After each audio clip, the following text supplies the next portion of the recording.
Little Mr. Thimblefinger and His Queer Country. 1. The Grandmother of the Dolls.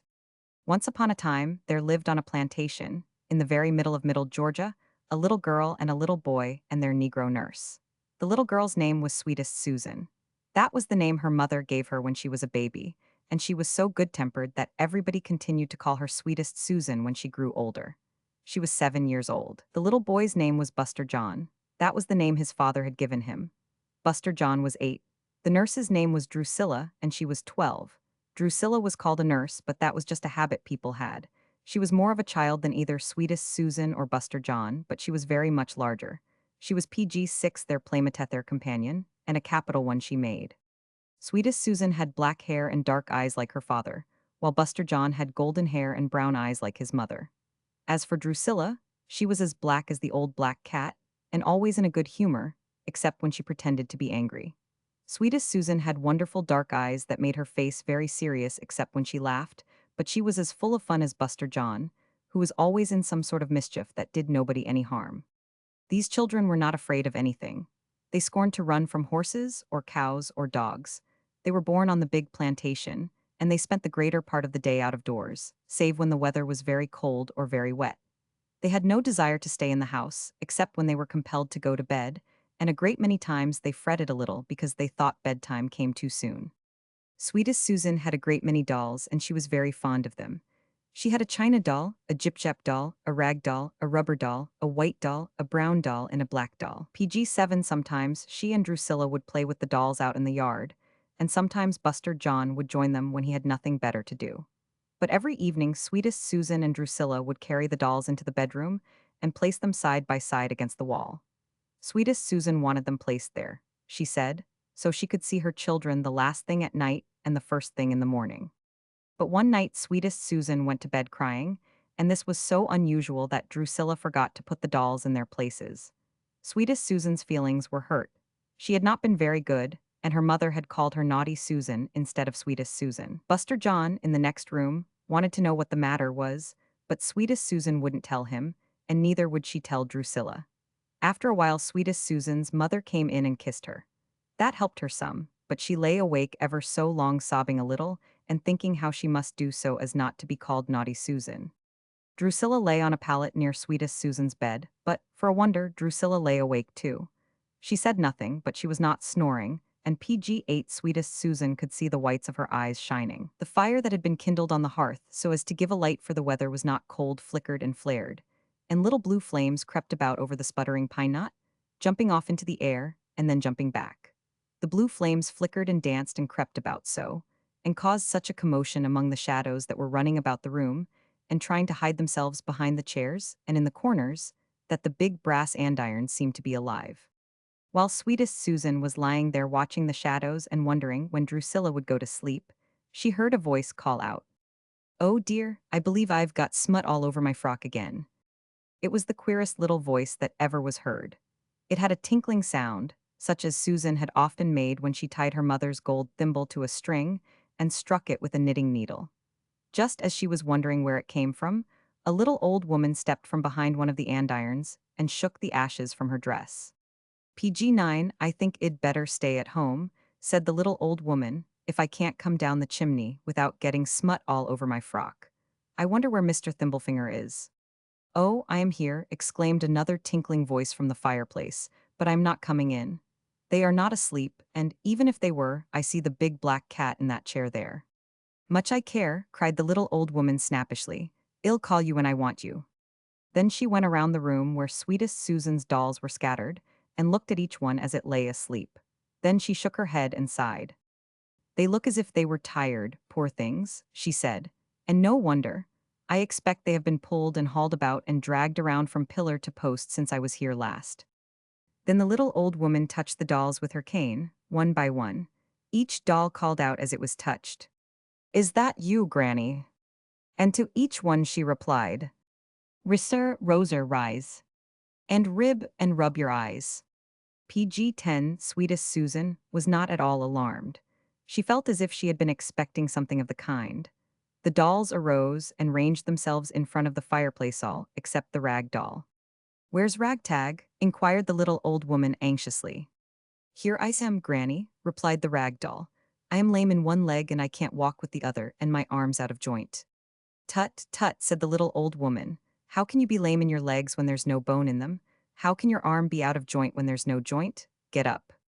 Ragtag rolled out of the corner and tumbled across the floor, heels over head. Now then, said the little old woman, opening her satchel, what can I do for you? She's pulled all my hair out, whispered the china doll. She's mashed my nose flat, cried the Jip-Jap doll. She's put one of my eyes out, whined the brown doll. She's put chalk all over me, blubbered the black doll. Ragtag, rolling out of the corner. PG-11, she hasn't hurt me, exclaimed the rubber doll. She's made a hole in my back and the sawdust is all running out, whined Ragtag. I'll attend to you first, before you bleed to death, said the little old woman, frowning. Then she rapped on the floor with her cane and cried out.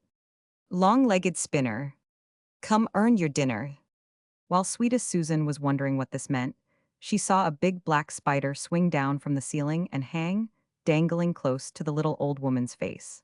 Its little eyes sparkled like coals of fire, and its hairy mouth worked as if it were chewing something. Sweetest Susan shivered as she looked at it, but she didn't scream. A thimbleful of fresh cobwebs, long-legged spinner, said the little old woman in a businesslike way. Then the big black spider moved his legs faster than a cat can wink her eyes, and in a few seconds the fresh cobwebs were spun. PG-12, that is very nice, said the little old woman. Here's a fat bluebottle for you. The big black spider seized the fly and ran nimbly to the ceiling again. The fly buzzed and buzzed in a pitiful way, and sweetest Susan thought to herself, oh, what should I do if that was poor me? Then the little old woman hunted in her satchel until she found a piece of mutton suet, and with this and the fresh cobwebs she quickly stopped the hole in Ragtag's back. This done, she went around and doctored each one. She glued more hair on the china doll. She fixed the nose of the Jip-Jap doll. She gave a new blue eye to the brown doll. There, she exclaimed when she had finished, I think you look a little more like yourself now. But you would look a great deal better if you had any clothes fit to wear. Now pay attention. What is the name of this horrible giantess that drags you about and beats you so? It's no giantess, Granny, replied Ragtag. It's a little girl, and sometimes she's very, very good. PG-13, hush, cried the little old woman. Speak when you are spoken to. She is a giantess, Granny, said the brown doll. She's taller than that chair yonder. Where is she now? The little old woman asked fiercely. She's asleep in the bed, Granny, said the brown doll. Pinch her good, Granny, cried the wax doll, put out her eyes. Scratch her, Granny, pull out her hair, pleaded the brown doll. Bump her head against the wall, Granny, mash her nose, exclaimed the Jip-Jap doll. The Ragtag doll said not a word. All this time, the little old woman was searching in her satchel for something, and sweetest Susan began to get frightened. I've come off without my specs, said the little old woman, and I can't see a stiver with such a light as this. Just then the big black cat that had been sleeping quietly in a chair rose and stretched himself and gaped, showing his long white teeth.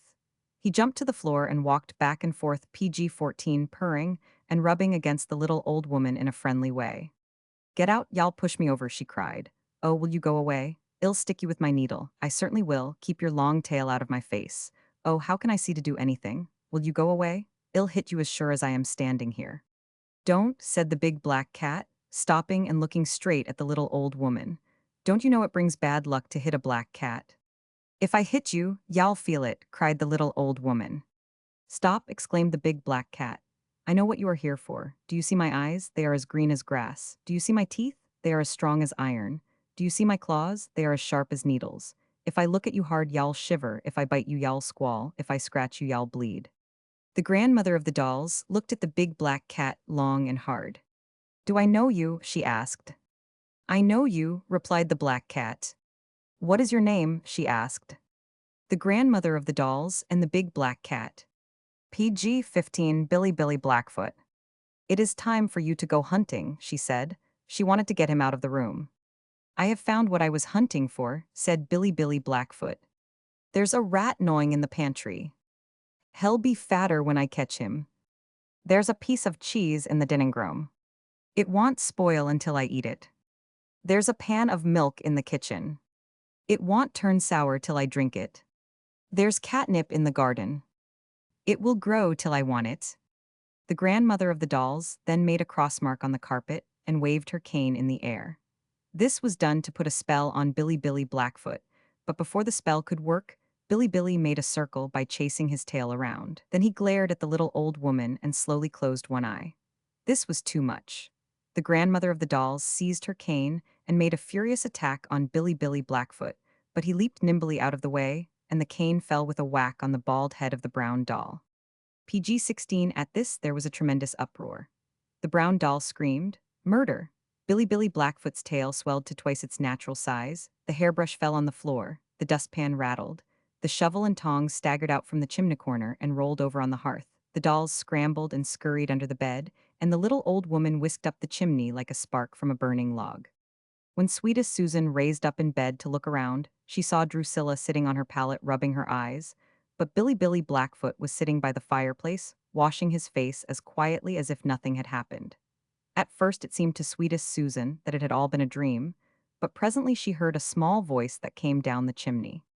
Mr. Thimblefinger, it is 9 minutes after 12. There was a pause, and then the small voice sounded farther away, like an echo, 9 minutes and 2 seconds after 12. PG-17. 2. Mr. Thimblefinger's Queer Country. The next morning, sweetest Susan was awake early. She wanted very much to turn over and go to sleep again, for her eyes were heavy and her body was tired.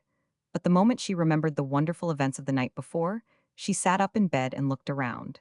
Drusilla was still asleep and snoring very loudly, but sweetest Susan jumped out of bed and shook her by the shoulder. Drusilla, wake up!" cried sweetest Susan. Drusilla stopped short in her snoring and turned over with a groan. She kept her eyes closed, and in a moment she would have been snoring again, but sweetest Susan continued to shake her and called her until she squalled out. "Who dat? What you want, oh lordy?" "Wake up, Drusilla," said sweetest Susan. "I want to ask you something." PG-8 and 8. I wake. How can I be any waker when I'm wake? Oh, is dat you, honey? I was skeered tea was dat lil bit all oman. War she gone? Last time I seed her she was des walkin' round here like she was gwine ter trample on me. I laid low, I 999.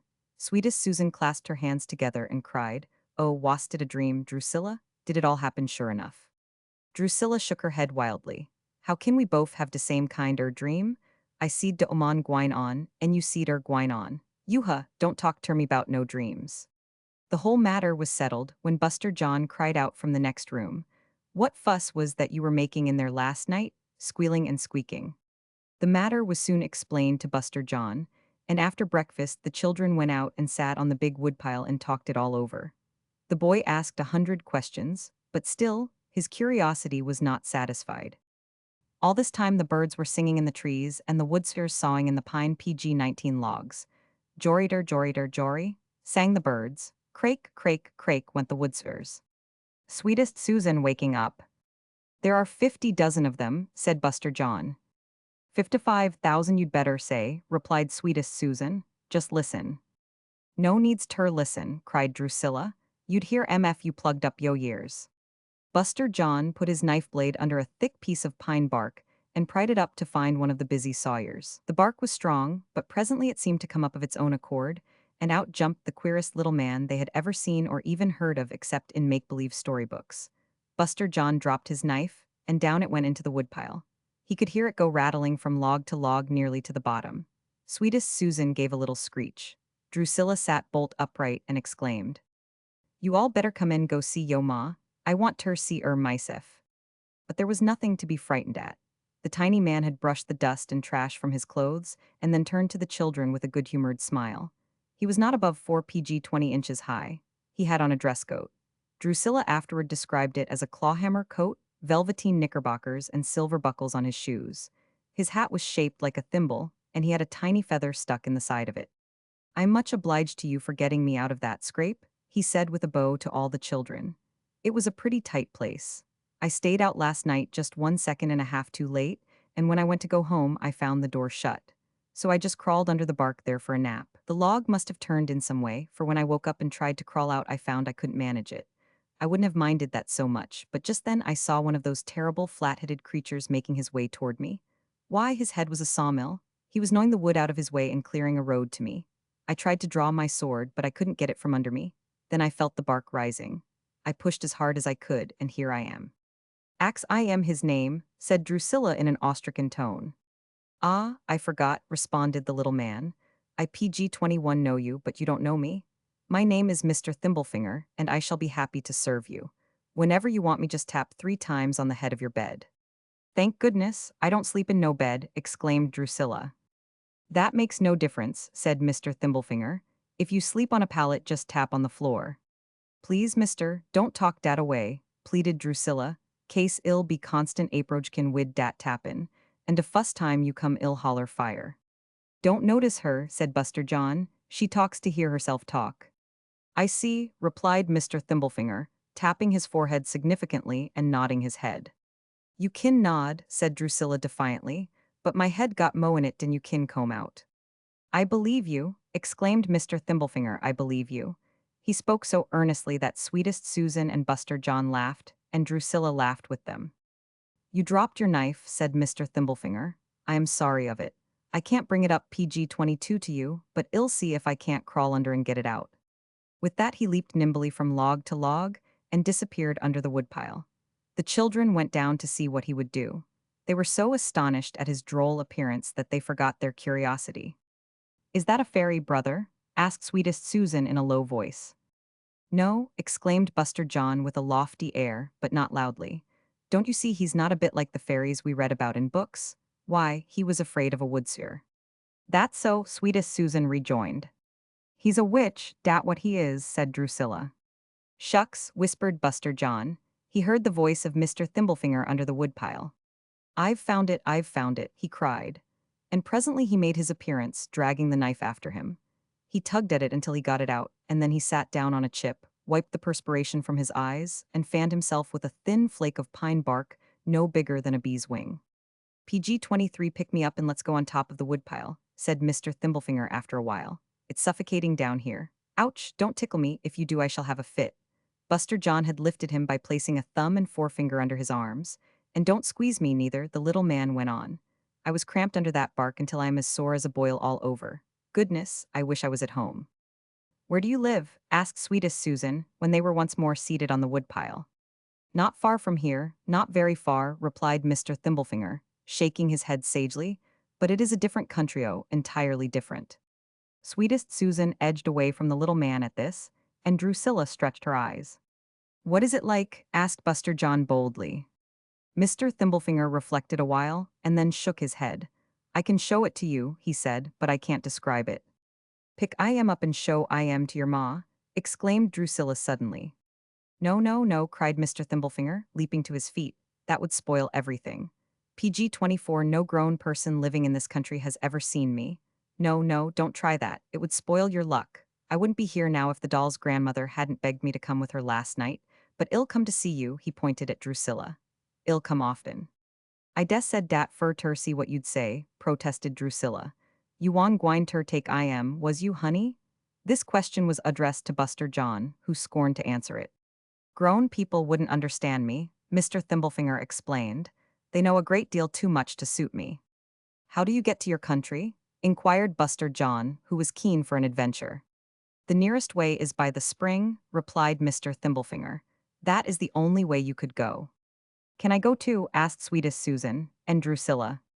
Oh, of course, said Mr. Thimblefinger, shrugging his shoulders. One can go or all can go. Do you go down the spring branch? Asked Buster John. Following little Mr. Thimblefinger. PG-25, no, no, replied Mr. Thimblefinger. Below the spring and below the branch. Do you mean under the spring? Sweetest Susan inquired with some hesitation. That's it, cried Mr. Thimblefinger, right down through the spring and under it. Why, wed drown, said sweetest Susan, the spring is deep. Well, y'all hatter excuse me, exclaimed Drusilla. Dat water's too wet for me. Buster John waited for an explanation, but none was forthcoming. We couldn't go through the spring, you know, he said presently. How do you know? Asked Mr. Thimblefinger slyly. Did you ever try it? He asked each of the children this, and the reply was that none of them had ever tried it. I put my foot in it once, said Buster John, and the water was just like other spring water. I know we can't go through it. Come now, Mr. Thimblefinger suggested. Don't say you know. Sometimes people live to be very old and don't know the very things they ought to know. PG-26, but I know that, replied Buster John confidently. Very well then, said Mr. Thimblefinger, pulling out a tiny watch. Did you ever feel of the water in the spring at precisely 9 minutes and 9 seconds after 12 o'clock? No, replied Buster John, taken by surprise. I don't think I ever 999. Of course not, cried Mr. Thimblefinger gaily. You had no reason. Well, at 9 minutes and 9 seconds after 12 o'clock, the water in the spring is not wet. It is as dry as the air we breathe. It is now 2 minutes after 12 o'clock. Well, go to the spring, wait until the time comes, and then you will see for yourselves. As they went toward the spring, Mr. Thimblefinger, running on before with wonderful agility, Drusilla touched sweetest Susan on the arm. Honey, said she, don't let dat creeter pull you into spring. Goodness knows, if he puts his hand on me I am gwine ter squall. Will you hush? Exclaimed Buster John impatiently. Watch out now, said Drusilla defiantly. PG-27, if you gets drownded in dar ill show tell yo ma. Fortunately, there was no one near the spring, so Mr. Thimblefinger advanced boldly, followed closely by the children, though Drusilla seemed to hang back somewhat doubtfully. When they arrived, their Mr. Thimblefinger took out his tiny timepiece and held it in his hand. The children watched him with breathless interest, especially Buster John, who was thrilled with the idea of having an adventure entirely different from any that he had read of in the storybooks. As the little man stood there holding his watch and looking at it intently, the dinner bell rang, first in the hallway and then in the back porch. The children remembered it afterward. You all better go get yo dinner fo it get call. Stidder projeckin' round here would you done or what? Remarked Drusilla. Now, exclaimed Mr. Thimblefinger, put your hand in the spring. Buster John did as he was bid, and, to his amazement, he could feel no water. He could see it, but he couldn't feel it. He turned pale with excitement and withdrew his hand. Then PG-28 he put his other hand in, but the result was the same. He plunged his arm in up to the elbow, but his sleeve remained perfectly dry. Try it, sis, he cried. Sweetest Susan did so, and boldly declared there was no water in the spring. She wanted Drusilla to try to wet her hand, but Drusilla sullenly declined. Mr. Thimblefinger settled the matter by walking into the spring. Now then, if you're going, come along, he cried. You have just 17.5 seconds. He waved his hand from the bottom of the spring and stood waiting. A spring lizard ran near him, and he drew his sword and chased it into a hole. A crawfish showed its head, and he drove it away. Then he waved his hand again. Come on, the coast is clear. Buster John put his hand in the water again, and this seemed to satisfy him. He stepped boldly into the spring, and in a moment he stood by Mr. Thimblefinger, laughing, but still excited by the novelty of his experience. He called to his sister. Come on, sis, it's splendid down here. PG-29, is it wet? She asked plaintively. Is it cold? No, replied Buster John impatiently. Don't be a baby. Come on, Drusilla, you've got to come. Mama said you must go wherever we went, cried sweetest Susan. No, Mom, exclaimed Drusilla with emphasis. She ain't tall me ter foller you into fear and neater into water. But sweetest Susan didn't wait to hear. She jumped into the spring with a splash and then stood by her brother very red in the face. 5 more seconds, cried Mr. Thimblefinger in a businesslike way. Drusilla looked in the spring and hesitated. She could see the water plain enough, but then she could also see sweetest Susan and Buster John, and they seemed to be very comfortable. I am common, she yelled, but ef you all make me get drownded in dry water, I'll hant you ef it's de last thing I do. Then she shut her eyes tight, put her fingers in her ears, and leaped into the spring. She floundered around with her eyes still shut, and PG-30 gasped and caught her breath just like a drowning person, until she heard the others laughing at her, and then she opened her eyes with astonishment. Suddenly there was a loud, splashing sound heard above and around them, and under their feet. Watch out, cried Mr. Thimblefinger. Run this way, the water is getting wet again. The way seemed to widen before them as they ran, and in a moment they found themselves below the gum, or curb, of the spring and beyond it. But as they went forward, the bottom of the spring seemed to grow and expand, and the sun shining through gave a soft light that was very pleasant to the eye. The grass was green, and the leaves of the trees and the flowers were pale pink and yellow. Mr. Thimblefinger seemed to be very happy. He ran along before the children as nimbly as a kildee, talking and laughing all the time. Presently Drusilla, who brought up the rear, suddenly stopped in her tracks and looked around. Then she uttered an exclamation of fright. PG-31 sweetest Susan and Buster John paused to see what was the matter. Whereabouts did we come in at? She asked. Then, for the first time, the children saw that the bottom of the spring had seemed to expand, until it spread over their heads and around on all sides as the sky does in our country. "Don't bother about that," said Mr. Thimblefinger. "No matter how big it looks, it's nothing but the bottom of the spring after all." "But how are we to get out, please?" asked sweetest Susan. "The same way you came in," said Mr. Thimblefinger.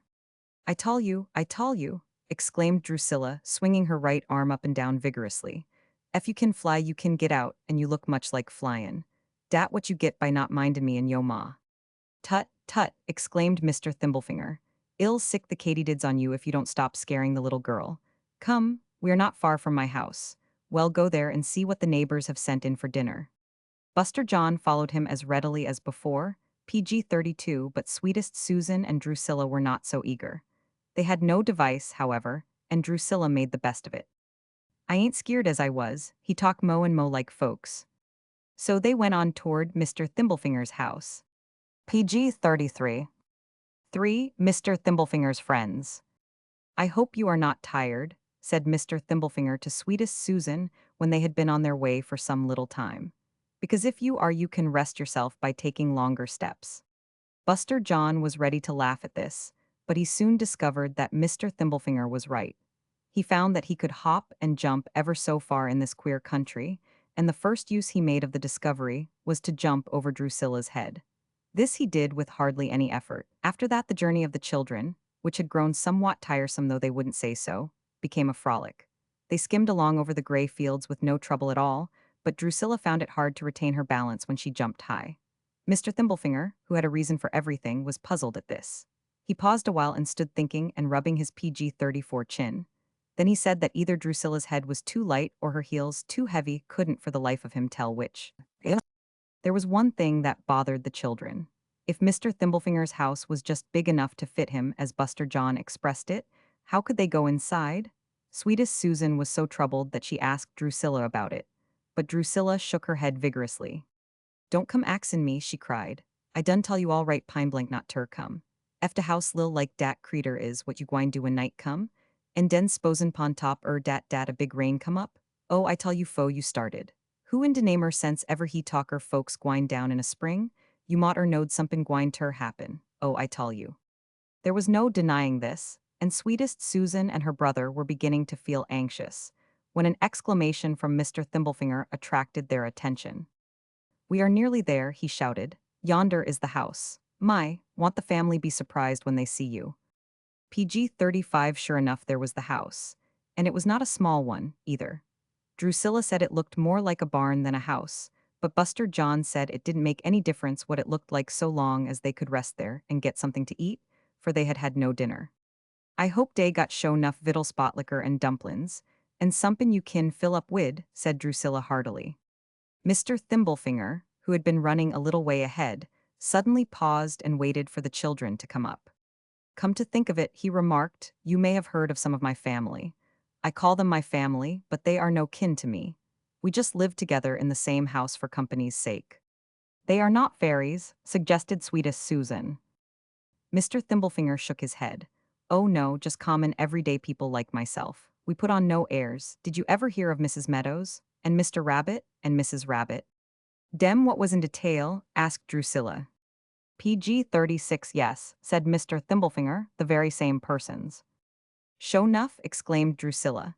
"Why, we been here talk dem sense fo we was knee-high." Sweetest Susan and Buster John said they had often heard of Mr. Rabbit and Mrs. Meadows. This seemed to please Mr. Thimblefinger very much.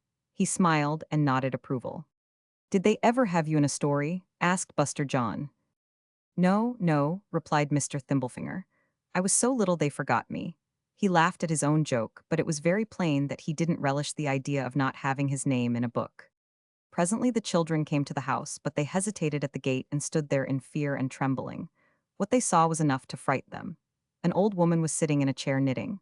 She was not different from many old women the children had seen, but near her sat a rabbit as big as a man.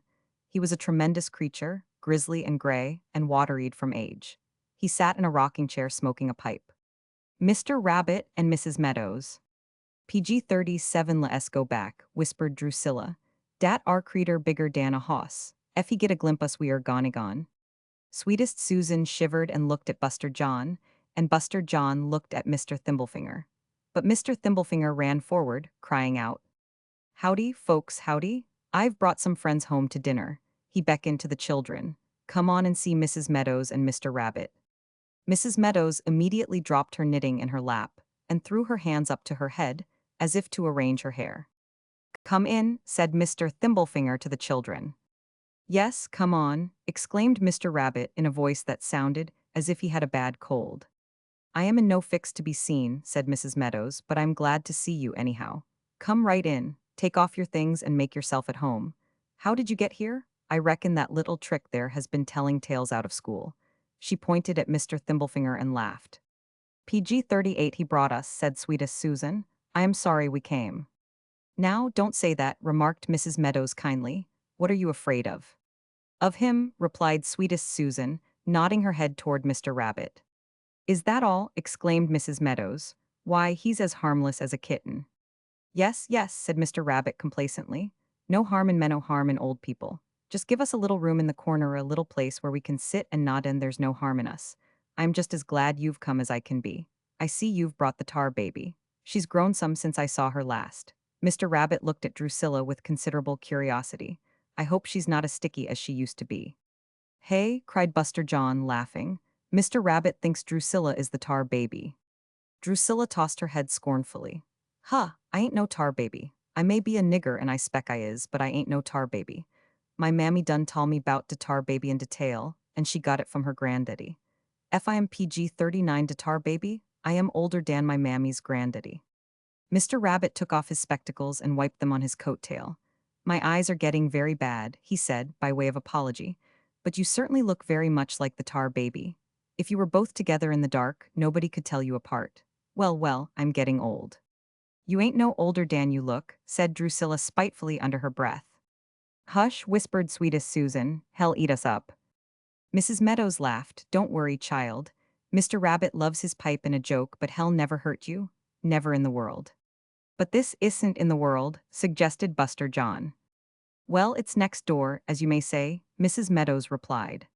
Just then Mr. Rabbit slowly raised himself from his chair and examined the seat closely. "I missed Mr. Thimblefinger," he said, "and I was afraid I had sat on him." "Oh, no," cried Mr. Thimblefinger, coming PG-40 out from under the steps. "I was just resting myself." "Mr. Thimblefinger will take care of himself, I'll be bound," exclaimed Mrs. Meadows. "He's little, but is a mountain strong because it is big." "Why, that puts me in mind of the story, but never mind. I'm always thinking about old times." Mr. Rabbit sighed as he said this. "Oh, please tell us the story," pleaded Sweetest Susan, anxious to make friends with Mr. Rabbit. He shook his head. "Mrs. Meadows can tell it better than I can." "Dinner?" cried Mr. Thimblefinger. "What about dinner?" "Dinner'll be ready directly," replied Mrs. Meadows. "But the story," Sweetest Susan said. "The strongest who, or which?" "Well," replied Mrs. Meadows, "it was like this. One time in the country where we came from, the country where you live now, there chanced to be a big frost, and the mill pond froze PG over. Mr. Rabbit ran along that way, and found that the pond had this bridge across it." "Was it this Mr. Rabbit here?" asked Buster John. Mrs. Meadows folded her hands in her lap and looked at them. "Well," she said, "I never talk about folks behind their backs. You must do your own guessing. Anyway, Mr. Rabbit found the ice bridge over the pond, and as he was in something of a hurry, he skipped across it. I mean, he skipped a part of the way. The ice was so slippery that when he got about halfway, his feet slipped from under him and he fell kerthump. He got up and rubbed himself as well as he could, and then he thought that the ice must be very strong to hit him so hard a lick. He said to the ice, 'You are very strong.' 'I am so,' replied the ice. 'Well, if you are so strong, how can the sun melt you?'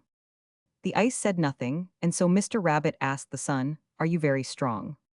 'So they tell me,' replied the sun. 'Then how can the clouds hide you?' The sun was somewhat ashamed and had PG-42 nothing to say. So Mr. Rabbit looked at the clouds. 'Are you very strong?' 'We have heard so,' replied the clouds. 'How can the wind blow you?' The clouds sailed away, and Mr. Rabbit asked the wind, 'Are you very strong?' 'I believe you,' said the wind. 'Then how can the mountain stand against you?' The wind blew itself away, and then Mr. Rabbit asked the mountain, are you very strong? So it seems, replied the mountain. How can the mouse make a nest in you? The mountain was mum, so Mr. Rabbit asked the mouse, are you very strong? I believe so, replied the mouse. How can the cat catch you?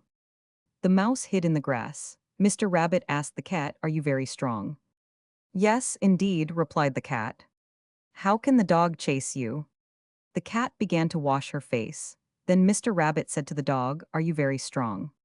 PG 43 I certainly am, replied the dog. Then why does the stick scare you?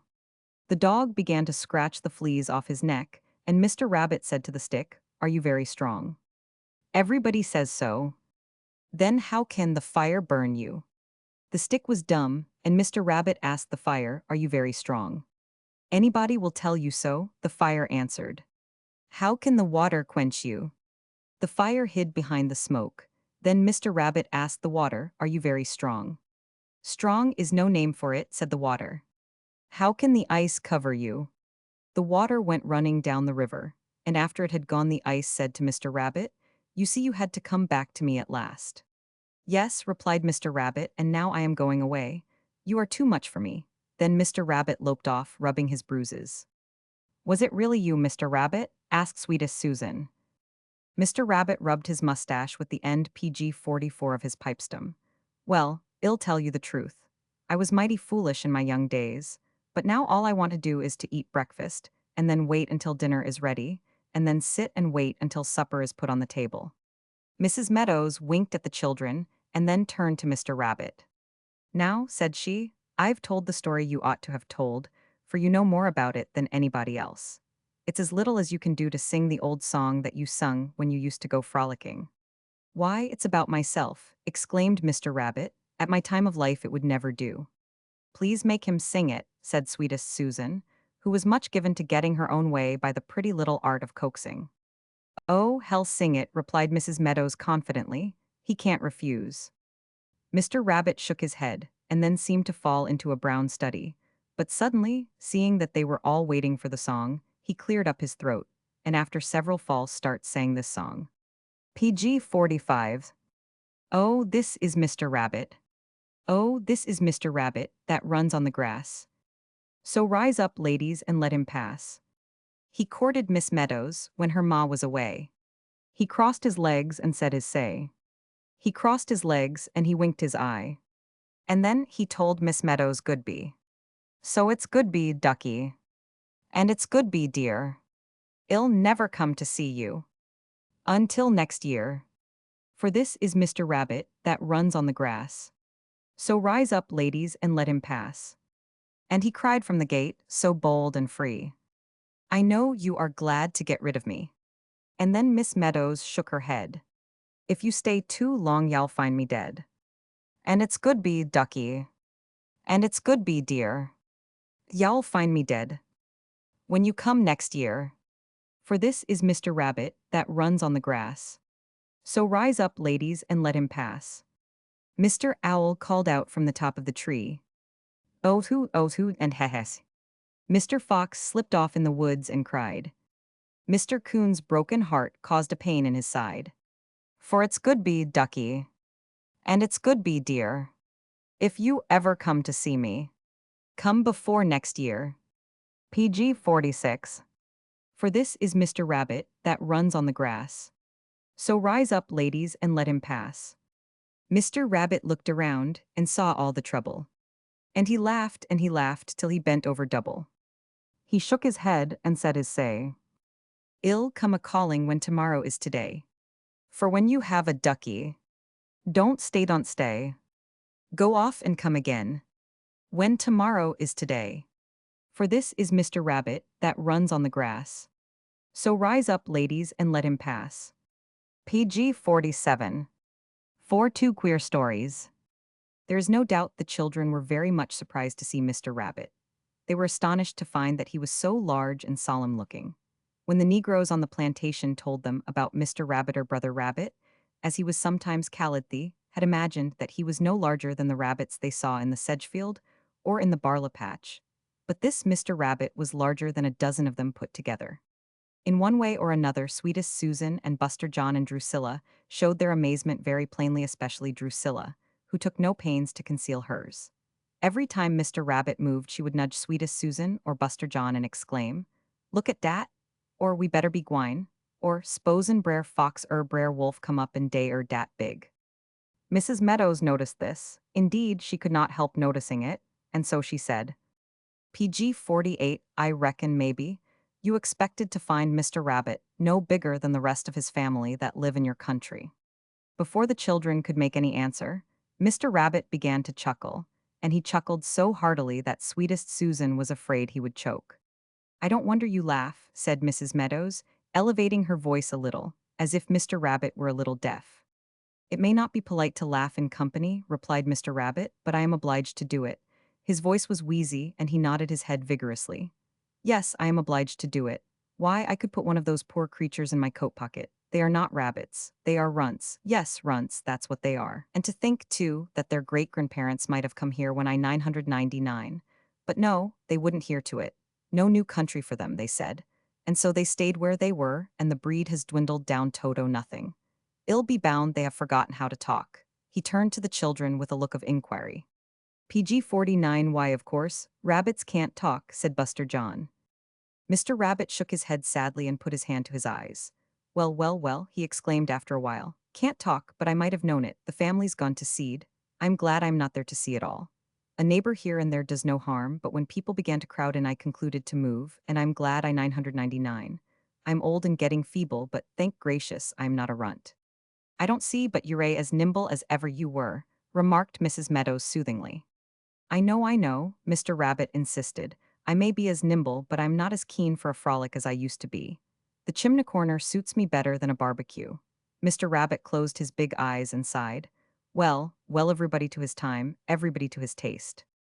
Mrs. Meadows nodded her head approvingly. "Yes, between first one thing and then another, there's lots of time and a heap of tastes." "They tell me," remarked Mr. Rabbit suddenly, "that things have got to that pass in the PG 50 country. We came from that even Mr. Billy Goat, who used to eat meat, has dwindled away in mind and body till he hangs around the stable doors and eats straw for a living. That's what Mr. Thimblefinger says, and he ought to know. I suppose Billy is still bobtailed? I remember the very day he had his tail broken off."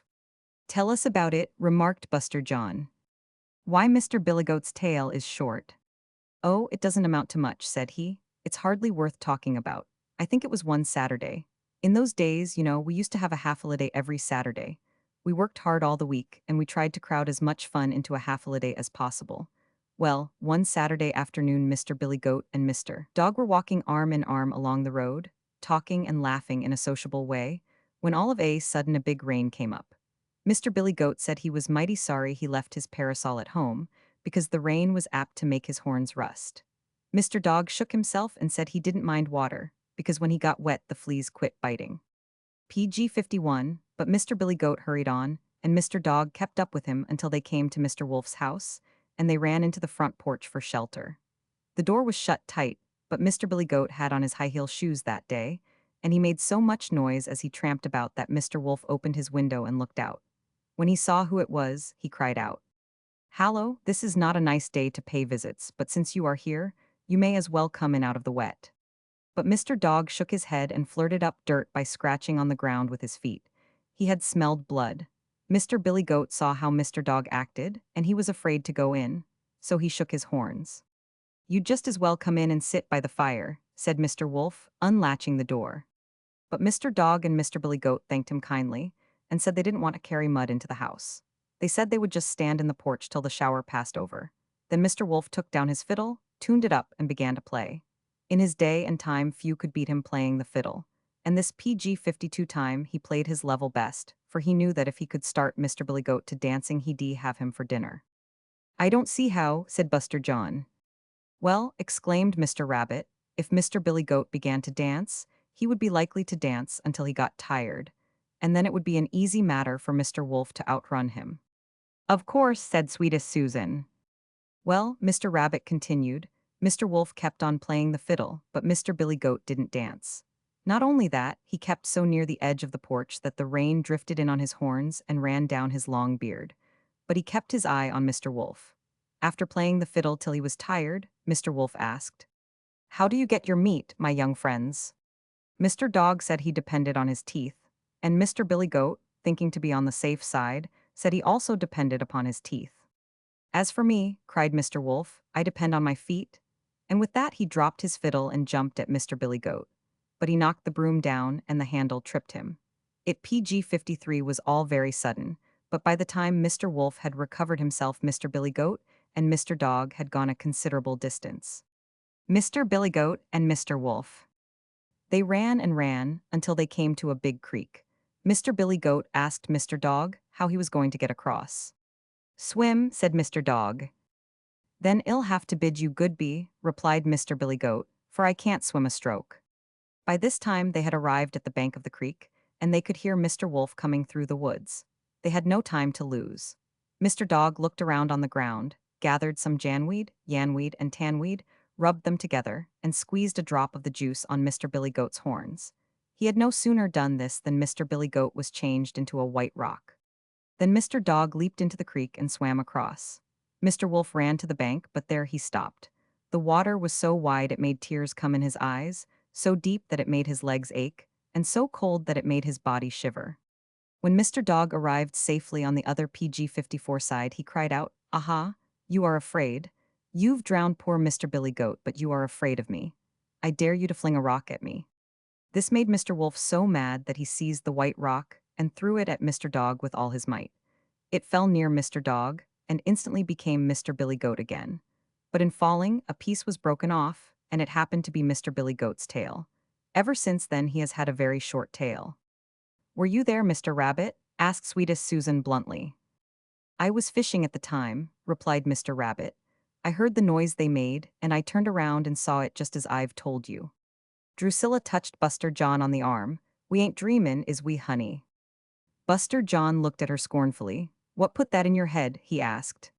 "Suppose the rock had hit Mr. Dog," suggested Sweetest Susan. "The pumpkin eater." "Now that's so," exclaimed Mr. Thimblefinger. "And it reminds me of a little accident PG-55 that happened in my mother's family, but it's hardly worth telling." "Well, tell it anyhow," said Mrs. Meadows. "Yes," remarked Mr. Rabbit, "the proof of the pudding is in chewing the bag." "Well," said Mr. Thimblefinger, "as far back as I can remember, and before that too, my mother was a widow, and she had a great many children to take care of. The reason she had so many children was because she was poor. I have noticed all my life that when people are very poor, they happen to have more children than they know what to do with. This was the way with my mother. She had a house full of children, and she found it a hard matter to get along. One day she went down to the creek to wash the clothes, such as she and the children had, and when she got there, she found an old man sitting on the bank. He said howdy, and she said good morning, and then he asked her if she would be so good as to wash his coat and his waistcoat. She said she would be glad to do so, and the old man said he would be very much obliged. So my mother washed the coat and PG-56 waistcoat. Then he asked her if she would comb his hair for him, and she did so. The old man thanked her kindly, and took from his pocket a string of red beads and made her a present of them. Then he told her to go out behind the house when she got home, and their shed find a pumpkin tree growing. He said that she must bury the string of beads at the foot of the tree. "That's a pity," exclaimed my mother, "they are so beautiful." But the old man declared that she must do as he said, and after that she was to go to the pumpkin tree every day and ask for as many pumpkins as she wanted. My mother went home and found the pumpkin tree where never a tree had been growing before, and at its roots she buried the string of beads. Next morning, bright and early, she went to the pumpkin tree and called for one pumpkin. Down it dropped from the tree. For a long time, my mother and her children were happy and growing fat. Every day a big pumpkin would be cooked, and as my mother had to leave us so as to attend to her work, enough PG-57 pumpkin would be left in the pot to last us all day. My mother washing the old man's coat and waistcoat. "I remember that time very well," Mr. Thimblefinger continued, with a sigh, "for I was getting fat and growing to be almost as large as the rest of the children. But one day, as my mother was going out to work, she found a hamper basket on the gatepost, and in that basket was a baby. So she carried the baby in the house, gave it something to eat, and then put it on the floor to play with the rest. But as soon as she got out of the yard, the baby crawled to the pot where the cooked pumpkin was, and ate until there was no pumpkin left. Of course, the rest of the children had to go hungry. And when my mother came home, she had to go hungry, too. She was very much surprised. She found all the pumpkin gone and the children crying for something to eat, and the stray baby was crying louder than any. She said we were the greediest children she had ever seen. The next day she cooked 2 pumpkins, but the same thing happened. The baby went to the pot and ate both. The children told her how PG-58 it happened, but she wouldn't believe them. She said she couldn't be made to believe that one puny little baby could eat 2 whole pumpkin sand. It is very queer when you come to think about it. The next day she cooked 3 pumpkins, but the same thing happened. Then 4, then 5, then 6. But it was always the same. No matter how many pumpkins were cooked, the stray baby would eat them all, and the rest of the children would have to go hungry. You see how small I am, said Mr. Thimblefinger, suddenly pausing in the thread of his story. Well, the reason of it is that I was starved out by that pumpkin-eating baby. My brothers and sisters and myself were just as large and as healthy as any other children until that baby was found on the gatepost, and from that day we began to dwindle and shrink away. Well, we starved and starved until at last my mother could very plainly see that something was the matter. So she set a trap for the baby and baited it with pumpkins. She hadn't got out of hearing before the baby put his head in the pot and got caught in the trap. It stayed there all PG-59 day, and when mother came home at night, she found it there. She was very much surprised, but she saw she must get rid of the baby. She said that any creature that could manage to eat like that was able to take care of itself, and so she carried it off down the road and left it there. Now this pumpkin eater was a witch baby, and as soon as it thought my mother was out of sight, and hearing it changed itself into a tall, heavy man. "T was feedin' de big man all de time," exclaimed Drusilla. "Certainly," replied Mr. Thimblefinger. "My mother was watching it, and she followed to see where it would go. It went down to the bank of the river. There it found the old man who had given my mother the string of beads and asked him for something to eat. 'Comb my hair for me,' said the old man. But it refused, and then the old man told it to go to the pumpkin tree and ask for 20 pumpkins. The greedy thing was glad to do this. It went to the tree and called for 20 pumpkins, and down they fell on its head. PG-60 what then? Asked Buster John, as Mr. Thimblefinger paused. Was it hurt? Smashed, exclaimed Mr. Thimblefinger, knocked flatter than a pancake, broke into giblets. It was a great waste of pumpkins, remarked Mrs. Meadows. PG-61. 5. The talking saddle. Just then Mrs. Meadows smoothed out her apron and rose from her chair. "I smell dinner," she said, "and it smells like it is on the table. Let's go in and get rid of it." She led the way and the children followed. The dinner was nothing extra, just a plain, everyday country dinner with plenty of pot liquor and dumplings. But the children were hungry, and they made short work of all that was placed before them. Drusilla waited on the table, as she did at home, but she didn't go close to Mr. Rabbit. She held out the dishes at arm's length when she offered him anything, and once she came very near dropping a plate when he suddenly flapped his big ear on his nose to drive off a fly. Mrs. Meadows was very kind to the children, but when once the edge was taken off their appetite, they began to get uneasy again. There were 1,000 questions they might have asked, PG-62, but they had been told never to ask questions in company. Mr. Thimblefinger, who had a keen eye for such things, noticed that they were beginning to get glum and dissatisfied, and so he said with a laugh, "I've often heard in my travels of children who talk too much, but these don't talk at all." "Oh, they'll soon get over that," Mrs. Meadows remarked. "Everything is so strange here, they don't know what to make of it. When I was a little bit of a thing, my ma used to take me to quiltings, and I know it took me the longest kind of a time to get used to the strangers and all." "This isn't a quilting," said sweetest Susan with a sigh. "I wish it was." "I don't," exclaimed Buster John plumply. "Once when I was listening through a keyhole," said Mr. Thimblefinger, placing his tiny knife and fork crosswise on his plate, "I heard a story about a talking saddle." Tell it," cried Buster John and sweetest Susan. "I suppose you have no pie today," said Mr. Rabbit. Drusilla, waiting on Mr. Rabbit. PG-63. "Oh, yes," said Mrs. Meadows, "we'll have the pie and the story too." Mr. Thimblefinger smacked his lips and winked his eye in such comical fashion that the children laughed heartily, but they didn't forget the story. "I don't know that I can remember the best of it," said Mr. Thimblefinger. "The wind was blowing and the keyhole was trying to learn how to whistle, and I may have missed some of the story. But it was such a queer one, and I was listening so closely, that I came very near falling off the doorknob when someone started to come out. I think we'd better eat our pie first." I might get one of those huckleberries in my throat while talking, and there's no doctor close at hand to keep me from choking to death. So they ate their huckleberry, and then Mr. Thimblefinger told the story.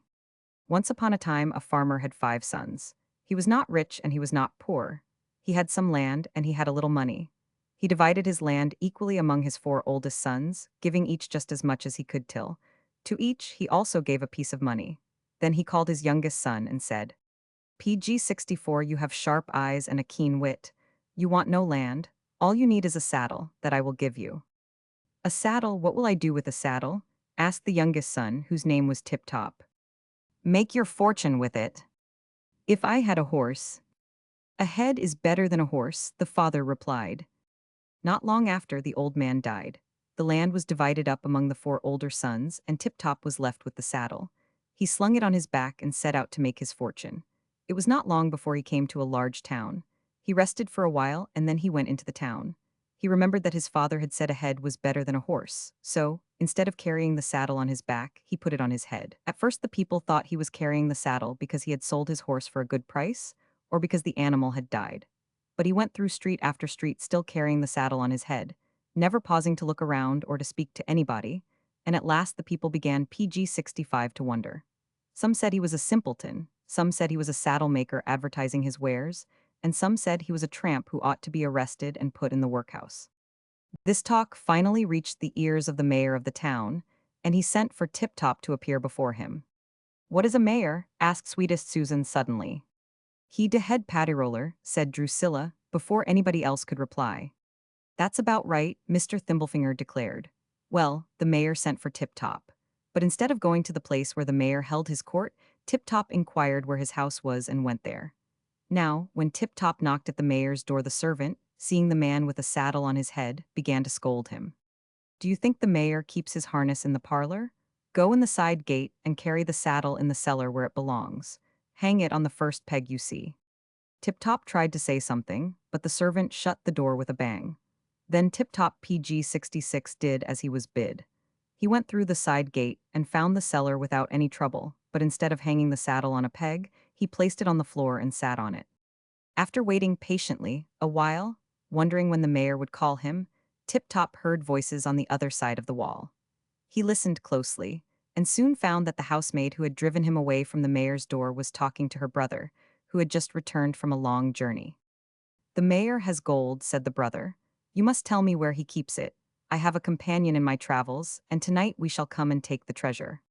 For a long time, the housemaid refused to tell where the mayor kept his gold, but the brother threatened and coaxed, and finally she told him where the treasure lay.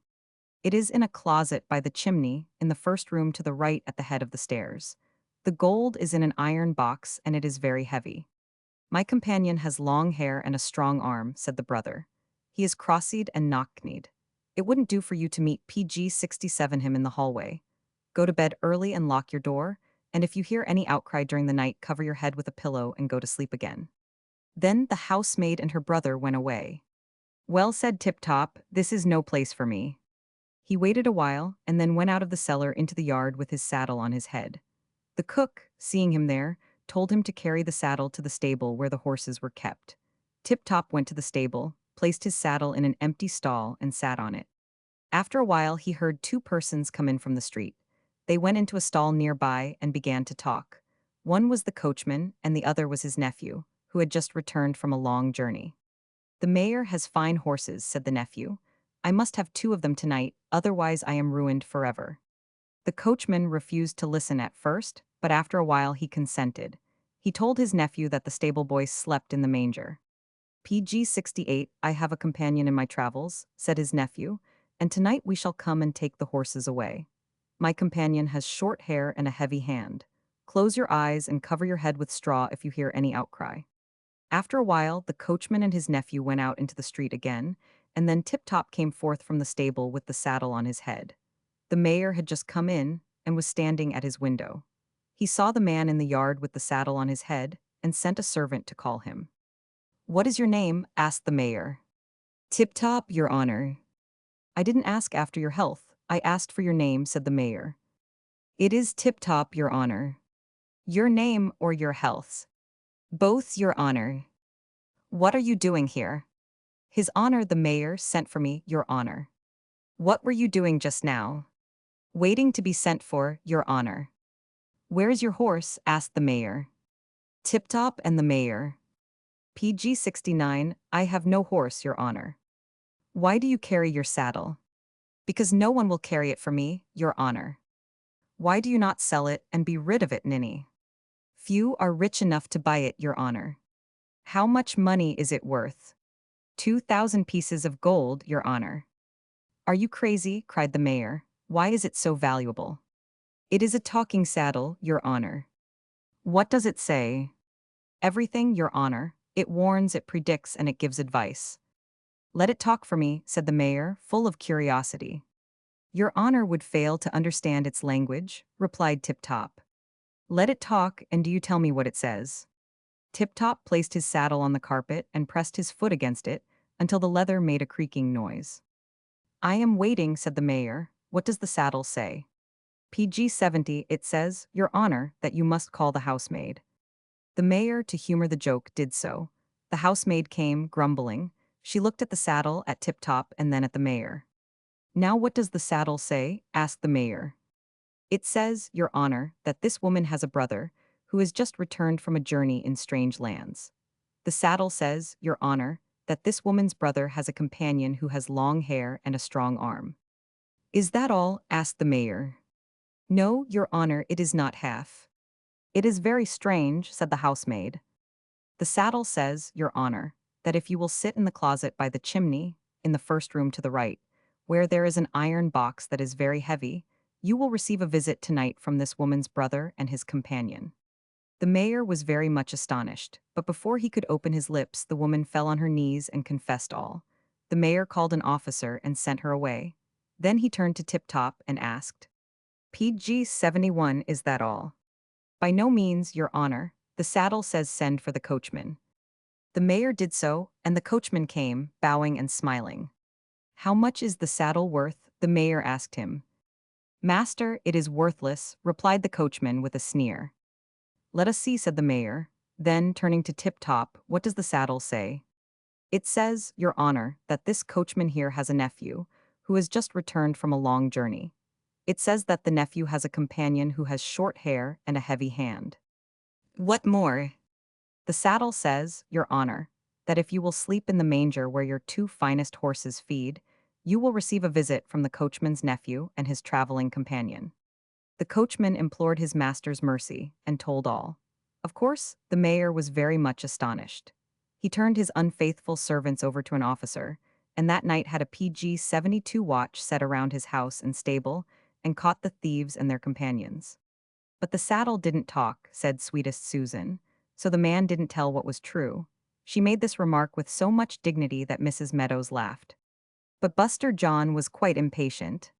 This isn't a girl's story, he exclaimed. Oh, yes, replied Mrs. Meadows. It is for girls as well as boys. Sometimes people tell stories just to pass the time away, and if the stories have little fibs in them that don't do anybody any harm, they just keep them in there. If they didn't, the story wouldn't be true. Is that the end of the story of the talking saddle? Asked Buster John. No, oh no, Mr. Thimblefinger answered. I was just going to tell you the rest. But before he could go on with it, the noise of laughter was heard at the door, and then there came running in a queer-looking girl and a very queer-looking boy. PG 73. 6. The Talking Saddle and the Thief. The queer-looking girl was running from the very queer-looking boy, and both were laughing loudly. When they saw the children sitting at the table, they both stopped suddenly. The queer-looking girl turned and made a wry face at the very queer-looking boy. At this both burst out laughing, and suddenly stopped again. Be ashamed of yourselves, exclaimed old Mr. Rabbit, rapping on the floor with his cane. Be ashamed? Where are your manners? Go and speak to our friends and make your best bow, too, don't forget that. Mr. Rabbit appeared to be very indignant. Mrs. Meadows was in a better humor. This, she said, as the queer-looking girl came forward, is Chickamy Crow, and this, as the very queer-looking boy came timidly up, is Tickle My Toes. They bowed and then went off a little way, PG 74 looking very solemn and comical. They didn't dare glance at each other for fear they would begin laughing again.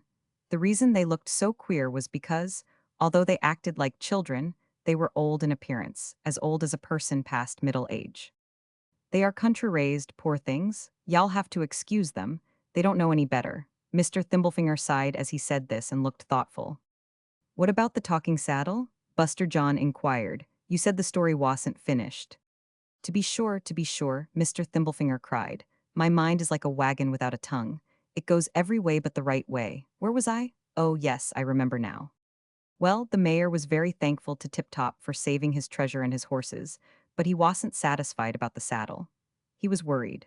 Now, you know when a child is worried it cries, but when a grown man is worried, he sits down and looks away off, and puts his elbow in his hand and his finger to his narciso. Oh, I've seen Papa do that, laughed sweetest Susan. PG 75, yes, that's the way the mayor did, Mr. Thimblefinger continued. There was a great thief in that country who had never been caught. He didn't care for judges and juries and courthouses. He always sent the mayor word when he was coming to the city and when he was going away. Now, the mayor had received a letter from this man just the day before Tip Top came. The thief said he was coming after a fine racehorse that was owned by the mayor's brother. So the mayor sat and thought, and finally he asked Tip Top if his talking saddle could catch a famous thief. It has just caught 4 common rogues, Your Honor, replied Tip Top, and I think it can catch 1 uncommon thief. Then the mayor told Tip Top that the most famous thief in all that country intended to steal his brother's racehorse. Tip Top said he must see the horse, and together they went to the stable where it was kept. The horse was already guarded. 2 servants sat in the stall, 2 sat outside, and 2 remained near the door. The mayor's brother was also there. PG 76, what is this? The brother asked. This fellow wants to sell his saddle, replied the mayor. Then arrest him, cried the brother, for he is the thief. Nonsense, replied the mayor. He is a very honest man and I will vouch for him. Then the mayor called his brother aside and told him why the man with the saddle had come to see the horse.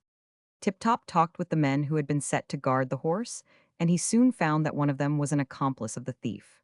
This man made a swift sign to Tip-Top and placed his finger on his mouth. Tip-Top replied by closing his eyes with his fingers, as if to show that he saw nothing. When he had an opportunity, he said to this man, Tell your master I will be willing to sell the saddle tonight. I will sleep with it under my head on the next corner. It is worth 1,000 pieces of gold. Then he returned to the mayor and they went away. Tip-Top laughed as they walked along. This thief, he remarked, is a fool. PG 77, it is so easy to steal a horse that he will not buy a saddle. He will try to steal mine. Then we shall catch him. He will get the horse. What? Cried the mayor, get the horse. Certainly, nothing is easier, replied Tip-Top. He will get the horse and then he will want a saddle. He will be passing the wall here. He will see me sleeping with my head on my friend, and then he will attempt to steal it, but the surcingle will be buckled around my body, and I will awake and cry blue murder. Then you and your brother can come forward from the vacant house yonder and seize him. Where did you learn all this? Asked the mayor. He began to suspect that his brother was right when he said that Tip-Top was the thief. My saddle told me, Tip-Top answered. Well, said the mayor, your plan is as good as any, but how will the thief get the horse that is so well guarded? Ah, Tip-Top exclaimed, if I were to tell you, we should never catch the thief. So it was all arranged. Tip-Top was to sleep on his talking saddle, near the wall, and the PG 78 mayor and his brother were to watch from the windows of the vacant house opposite. When night came, the watchers who had been set to guard the horse were very anxious. They were ready to arrest anyone who might chance to enter. Whenever they heard footsteps approaching, they seized their clubs and stood on the defensive. Sometimes a passerby would pause, look in, and ask what the trouble was. Then the watchers would reply that they were waiting for the great thief who was coming to steal the fine horse. Thus the hours passed, but no thief came. Then the watchers began to get tired. We are crazy, said one. How can a thief steal this horse, even if he were to come in here? We are 4 to 1. 2 of us should sleep a while, and thus we can take turns in watching. This was agreed to, and 2 of the guards stretched themselves on the straw and prepared to sleep. But just then they heard someone singing far down the street. It was a jolly song, and the sound of it came louder and louder. As the singer was going by, the light in the stable caught his eye, and he paused and looked in, but still kept up his singing. PG 79 friends, he said when his song was done, what is the trouble? We are watching a horse. Is he sick? Perhaps I can aid you. I have doctored many a horse in my day. He is not sick, replied the watchers. He is well and taking his ease. We are watching to prevent a thief from stealing him. Then they told him the threat the thief had made. "Come, that is too good," cried the newcomer. "This thief will be worth looking at when 4 such stout lads as you get through with him. When does he show himself?" "That is what we are to find out," replied the watchers. "Very well," the newcomer said. "I'll stay, by your permission, and see you double him up." The watchers gave their consent gladly, for the newcomer had a lively manner and a rattling tongue. He sang songs and told stories for an hour or more, and then pulled a bottle from under his coat. "A little wine," he said, "will clear the fog from our throats." He passed the bottle around, PG-80, and all drank except the guard who was watching in the stall. Now the man who had come singing up the street was the thief himself, and the guard in the stall was his companion. The wine was drugged, and in a very few minutes 3 of the watchers were fast asleep. Then the thief and his companion took the horse from the stall. "I shall have to remain here and pretend to be asleep," said the companion. "You will find a saddle around the corner." He then told the thief about the man with the saddle. "You are a fool, my friend," said the thief. "It is a trick, a trap." But when he had carried off the horse and hid it at the house of an acquaintance, the thought of the man with the saddle worried him so that he went back to satisfy himself. Tip-Top and his saddle were there, and Tip-Top had slept so soundly that his head had rolled from his pillow. The thief thought it would be a good stroke of business to take the saddle along, but when he tried to lift it, Tip-Top awoke and seized him and cried murder at the top of his voice. The mayor and his brother rushed from PG-81 their place of concealment, and soon the thief was bound. "Where is the horse?" cried the mayor. "What horse?" exclaimed the thief. "Do you think I carry horses in my pocket?" "What were you doing here, then?" This fellow's head had slipped from its pillow, and when I tried to put it back, he seized me and yelled that I was murdering him. I saw no horse under the saddle. "Wait here a little," said Tip-Top. "Hold this thief till I return." He went to the stable, woke the thief's accomplice, who by this time was really asleep, and told him his companion had been captured. "If I can find the horse and hide it, our friend will be safe, for nothing can be proved on him." The man was so frightened that he told Tip-Top where he had arranged to meet the thief the next day. Then Tip-Top returned to the mayor and his brother, who still held the thief, and took them to the house where the horse had been stabled. When the horse had been found and restored to its owner, the mayor said to Tip-Top PG-82 that he would not only reward him handsomely, but grant any request he might make. "Then, your honor," replied Tip-Top, "give this man his liberty." "Why?" asked the mayor, much astonished. "Because, your honor, he is my brother." The thief was as much astonished as the mayor at this turn in his affairs, but he had no difficulty in recognizing Tip-Top as his younger brother. "He certainly is a man of talent," said the mayor, "and it is a pity that he should be executed." Then the thief fell on his knees and begged the mayor to pardon him, promising him to live and die an honest man. And he kept his promise. He engaged in business and, aided by Tip-Top's advice and influence, made a large fortune. "What became of the talking saddle?" asked Buster John. "Well," replied Mr. Thimblefinger, "Tip-Top hung the saddle in his front porch, as you have seen farmers do. He thought a great deal of it." The mayor pardoning the thief. PG-83 "I've read something about the great thief," remarked Buster John, "but the story didn't end that way. The thief escaped every time." "Oh, well, you know how some people are," exclaimed Mrs. Meadows. "They want everything to happen just so. Even a thief must be a big man if he's in a story. But I don't believe anybody ever stole anything yet without getting into trouble about it." "Who is that crying?" Mr. Rabbit suddenly exclaimed. "I hear no crying," said Mrs. Meadows. "I certainly thought I heard crying," persisted Mr. Rabbit. "It is Chickamy Cranny Crow and Tickle My Toes singing. Listen." Sure enough, the queer-looking boy and the queer-looking girl were singing a song. One sang one line and the other the next line, and this made the song somewhat comical. The words were something like these. "Chickamy Cranny Crow, oh, sing it slow. This song of woe, of the girl who went to wash her toe. PG-84. Her name was Chick. Oh, run here quick. The words so thick. Chickamy Cranny Crow. Chickamy what and chickamy which? She went to the well and fell in the ditch. What o'clock, old witch? The clock struck 1, and bowed to the sun. But the sun was fast asleep, you know, and the moon was quick, with her old-time trick, to hide from Chick. Chickamy Cranny Crow. Chickamy what and chickamy which? She went to the well and fell in the ditch. What o'clock, old witch? Oh, sad to tell. She went to the well. The time was as close to eve as to dawn. So chickamy chick. So supple and slick. The clock said tick. But when she came back her chicken was gone. Oh, whatamy, witchamy chickamy oh. Moonery, oonery, tickamy toe. Wellery, tellery, gittery go. Witchery, itchery, nitchery no. Chickamy cranny crow and ticklamitos. PG 85 what kinder gwines on his dat? Exclaimed Drusilla, whose mind had never been quite easy since she walked through the dry water in the spring without getting drowned. We all better be mackin' our way towards home. Time we get derf we ever is ter get dar it'll be dark good. Den what yo ma gwine to say? She gwine ter talk wid to flatter her hand at what she gwine ter talk wid. Come on. Can't you be quiet? Cried Buster John. It's nothing but a song. Oh, you can stay, and I'll stay wid you, said Drusilla. But when Mistis get you into washroom, don't you come sayin' dat I wouldn't fetch you home. I want to see everything, said Buster John. I done seed much as I want ter see, replied Drusilla, and now I want ter live ter tell it.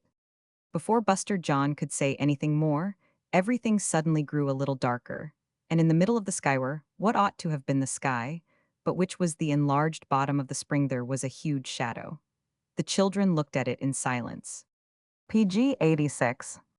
7. The Ladder of Lions. The shadow that seemed to fall over everything caused Buster John and sweetest Susan and Drusilla to run to the door. It was not a very dark shadow, but it was dark enough to attract their attention and excite their alarm. They were not yet used to their surroundings, for, although a great many things they saw and heard were familiar to them, they could not forget that they had come through the water in the spring. They could not forget that Mr. Thimblefinger was the smallest grown person they had ever seen, even if he were a grown person, nor could they forget that they had never seen a rabbit so wonderfully large as Mr. Rabbit. Drusilla expressed the feelings of all when she remarked that she felt skittish. They were ready to take alarm at anything that might happen. Therefore, they ran to the door to see what the shadow meant. Finally, they looked up at the sky, or what seemed to be PG 87 the sky, and there they saw, covering a large part of it, the vague outline of a huge jug. The shadow wobbled about and wavered, and ripples of light and shadow played about it and ran down to the horizon on all sides. An astronomer, seeing these fantastic wobblings and waverings of light and shadow in our firmament, would straightway send a letter or a cable dispatch to the newspapers, declaring that an unheard-of convulsion was shaking the depths of celestial space. And indeed, it was all very puzzling, even to the children, but Drusilla, who had less imagination than any of the rest, accounted for it all by one bold stroke of common sense. "Shuh, tea ain't nothin' tea all," she exclaimed. "Dey done got fru wid dinner at home, and all Aunt Cindy done put de buttermilk jug back into spring." Sweetest Susan caught her breath with a gasp and laughed hysterically. She had been very much alarmed. "I expect that's what it is," said Buster John, but there was some doubt in his tone. He turned to Mr. Thimblefinger, who had followed them. "What time is it, please?" PG 88, Mr. Thimblefinger drew his watch from his pocket with as much dignity as he could assume, and held his head gravely on one side. "It is no let me see a him? It is now precisely 13 minutes and 11 seconds after 1 o'clock.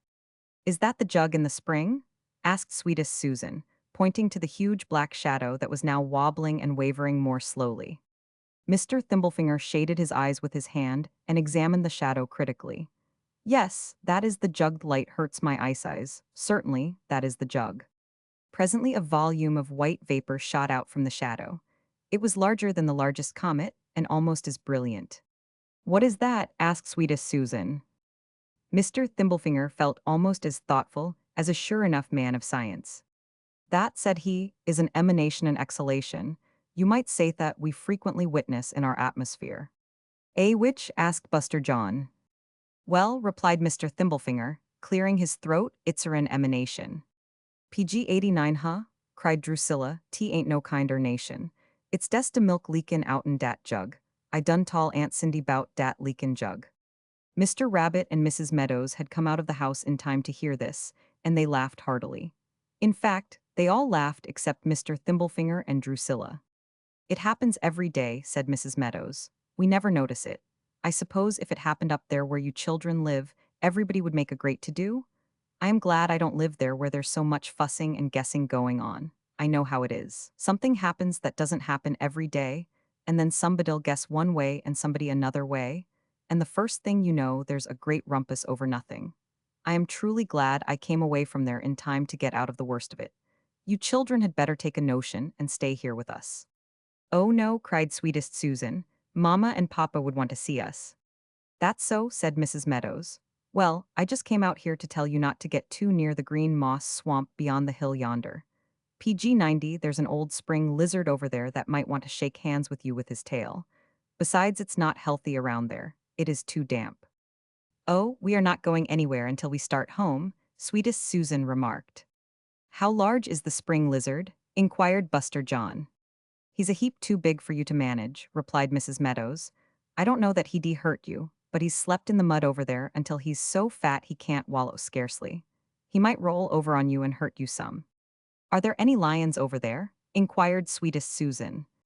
No, honey, not a living one, said Mrs. Meadows. By this time, Mr. Rabbit had come out on the piazza, bringing his walking cane and his pipe. He presently seated himself on the steps and leaned his head comfortably against one of the posts. Well, well, well, he exclaimed. It has been years and years since I've heard the name of Brother Lion. Is he still living and doing well? PG 91, Mr. Rabbit turned an inquiring eye on sweetest Susan. She doesn't know anything about lions, said Buster John. Why, I do, cried sweetest Susan. I saw one once in a cage. In a cage, Brother Lion in a cage? Mr. Rabbit raised his hands and rolled his eyes in astonishment. What is the world coming to? Well, I've said many and many a time that Brother Lion was not right up here. Mr. Rabbit tapped his forehead significantly. In a cage? Now, that pesters me. Why, he used to go roaring and romping about the country, scaring them that didn't know him mighty nigh to death. And so Brother Lion is in a cage, but I might have known it. I wonder how the rest of the family are getting on? Not that they are any kin to me, for they are not. I called him Brother Lion just to be neighborly. Oh no, he and his family are no kin to me. They are too heavy in both head and feet for that. Mr. Rabbit closed his eyes as if reflecting, and patted the ground softly with his foot. Well, well, I remember just as well as if it PG 92 were yesterday the day I told Brother Lion that if he wasn't careful, Mr. Man would catch him and put him in a cage for his children to look at. But he just hooted at it and now, sure enough, there he is. I mind the first time he began his pursuit of Mr. Man. That was the time he got his hand caught in the split of the log. I done hear my daddy tell dat tale, remarked Drusilla. Yes, said Mr. Rabbit, it soon became common talk in the neighborhood. Brother Lion had come a long way to hunt Mr. Man, and as soon as he got his hand out of the split in the log, he started to go home again. I went part of the way with him, and then it was that I told him he'd find himself in a cage if he wasn't careful. I made a burdock poultice for his hand the best I could. And it's mighty good for bruises, I tell you now, exclaimed Mrs. Meadows. And then Brother Lion went on home, feeling better, but still very mad.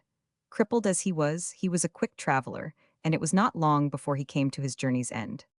Mr. Rabbit bandaging Brother Lion's paw. Well, when his mother saw him, she was very PG 93 sorry. But when he told her what the matter was, she was vexed. Aha, said she, how often have I told you about meddling with somebody else's business?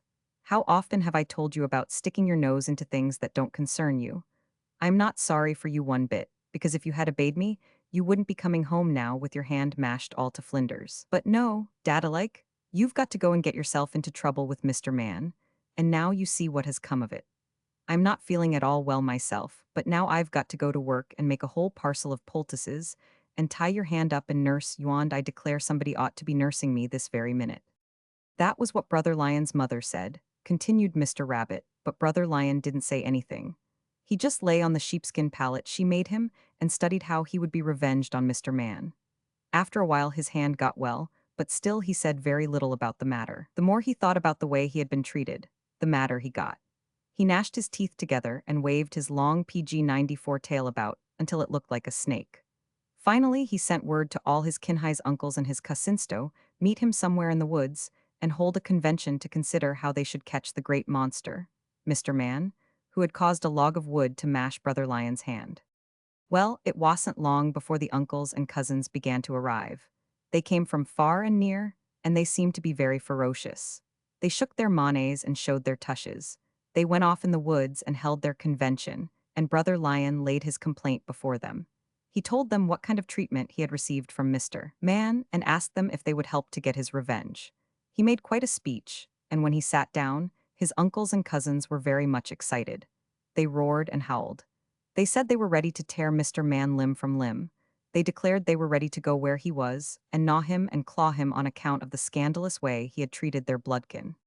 But when Brother Lion's mother heard what they proposed to do, she shut her eyes and shook PG-95 her head from side to side and told the uncles and the cousins that they had better go back home, all of them.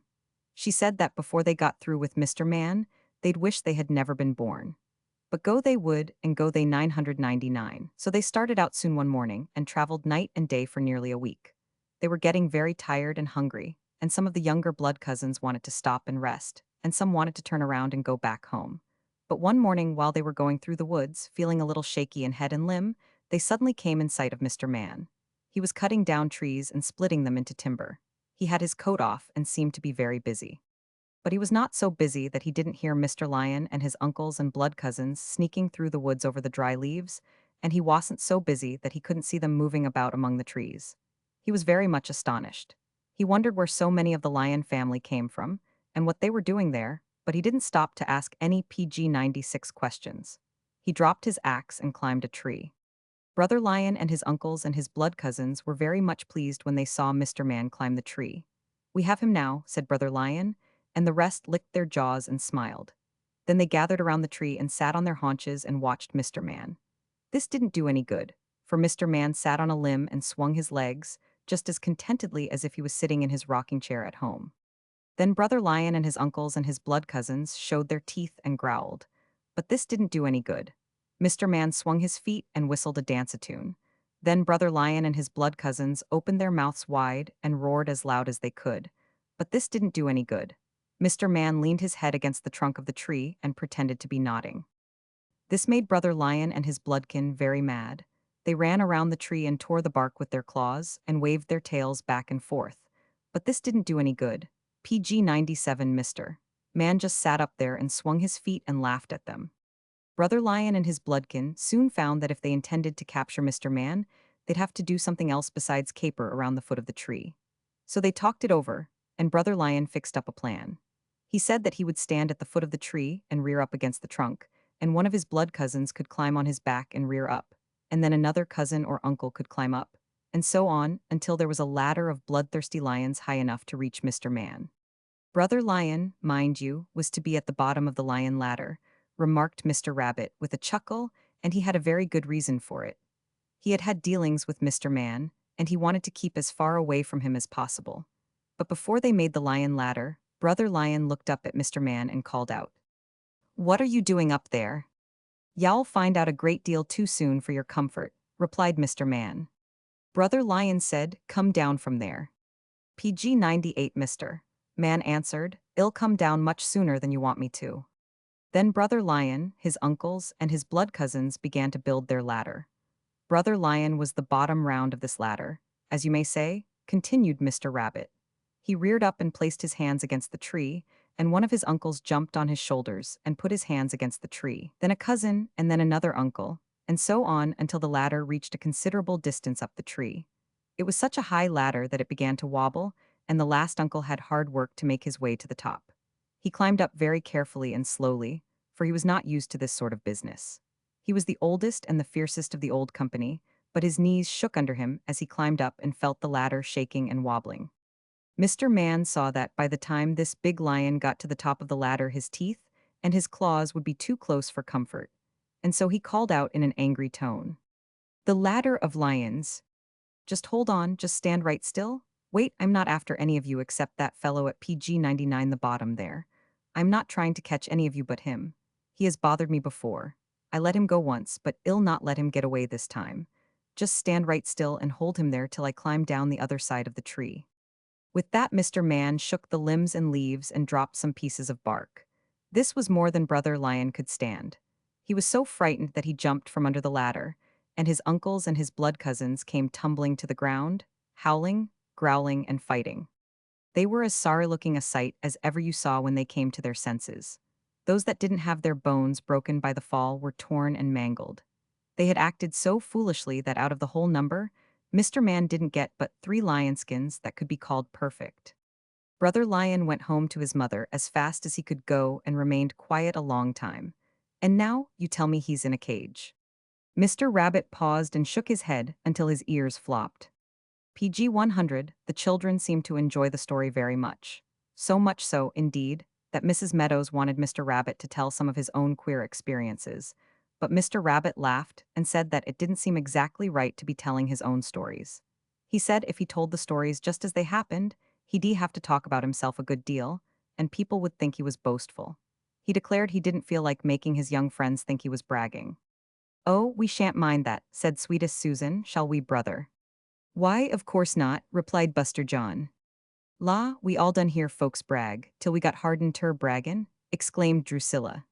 So the children, aided by Mrs. Meadows, coaxed Mr. Rabbit until he finally consented to tell some of his queer adventures.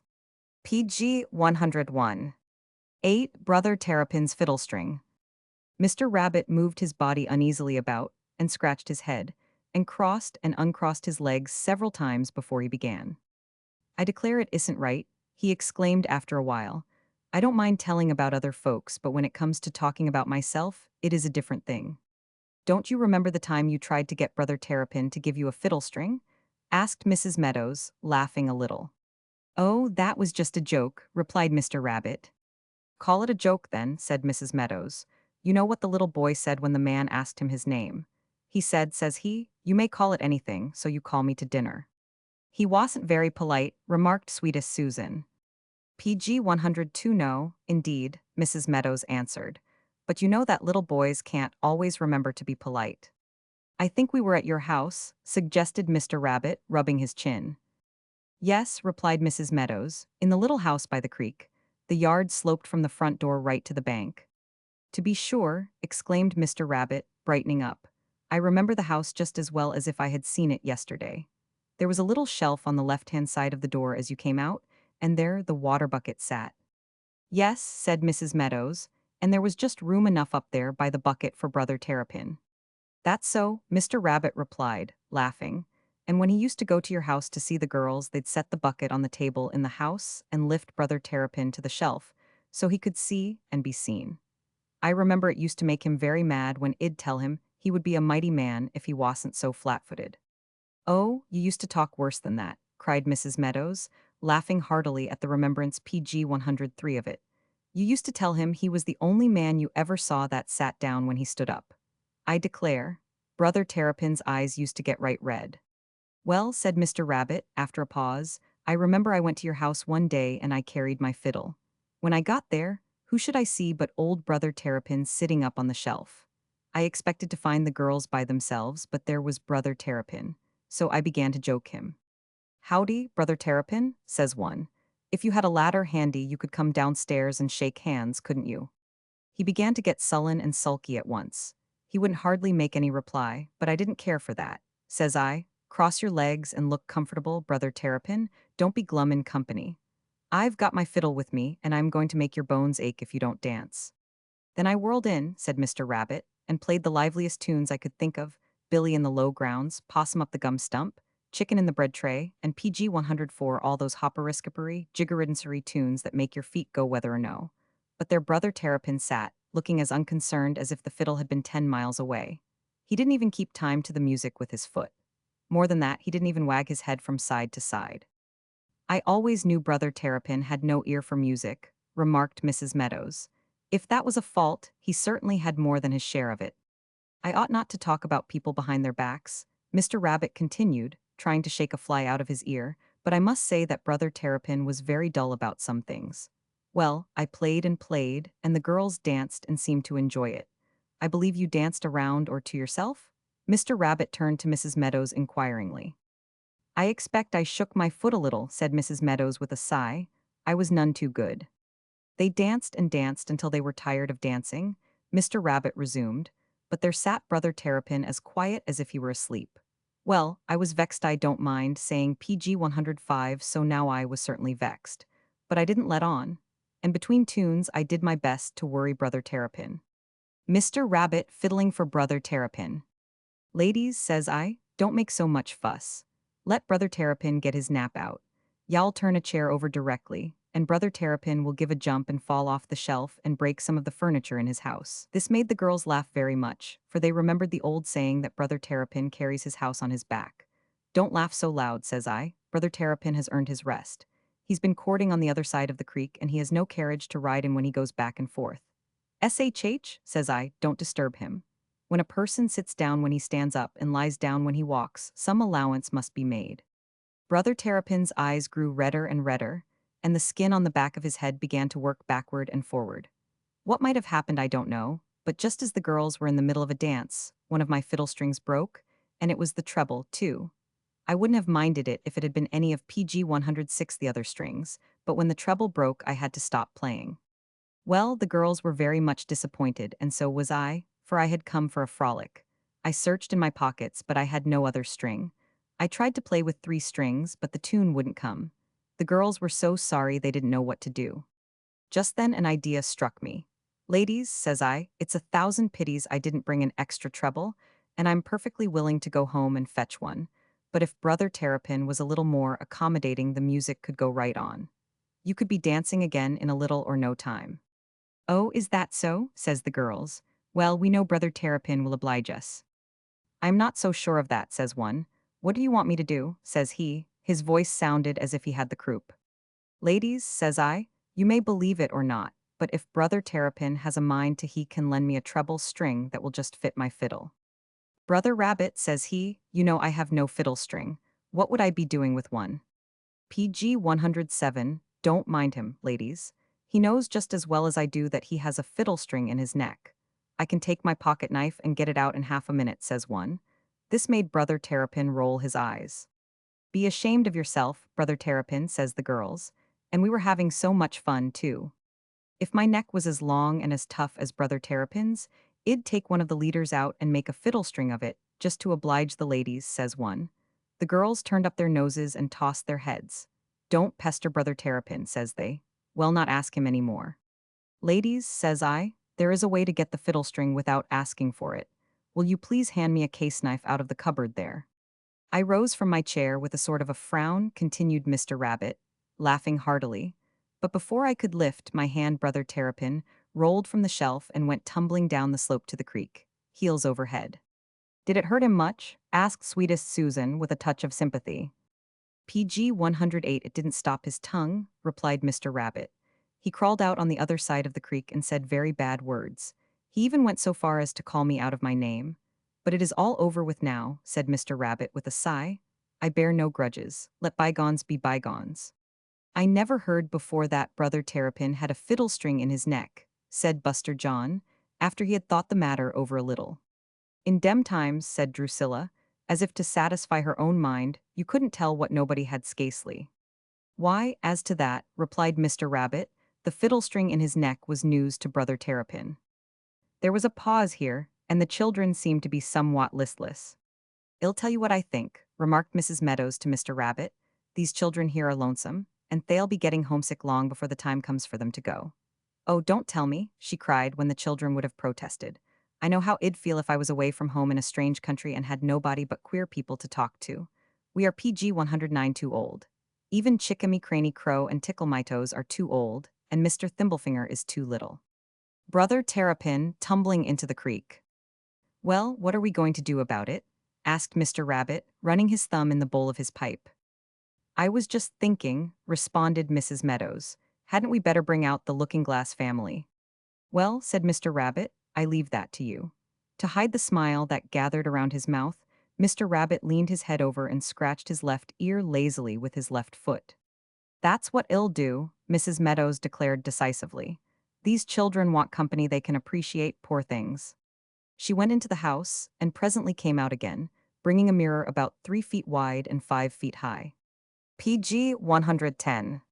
9. The Looking-Glass Children. The frame of the mirror was of dark wood, curiously carved, and it was set on pivots between 2 small but stout upright posts, made of the same kind of wood. As Mrs. Meadows brought the looking-glass out, it swung back and forth between these posts, and its polished surface shone with great brilliancy. The children wondered how they were to amuse themselves with this queer toy. Mrs. Meadows placed the looking-glass a little way from them, but not facing them. The frame was in profile, so that they could see neither the face nor the back of the mirror. "You come first," she said to Buster John. He went forward, and Mrs. Meadows placed him in front of the looking-glass. As he turned to face it, his reflection, as it seemed, stepped from the mirror and stared at him. Buster John looked at Mrs. Meadows for an explanation, but at that moment she beckoned to sweetest Susan. PG 111. When Buster John moved, his image moved. Mrs. Meadows pushed him gently aside to make room for sweetest Susan, and it seemed that some invisible hand pushed his reflection gently aside. Sweetest Susan meeting her reflection.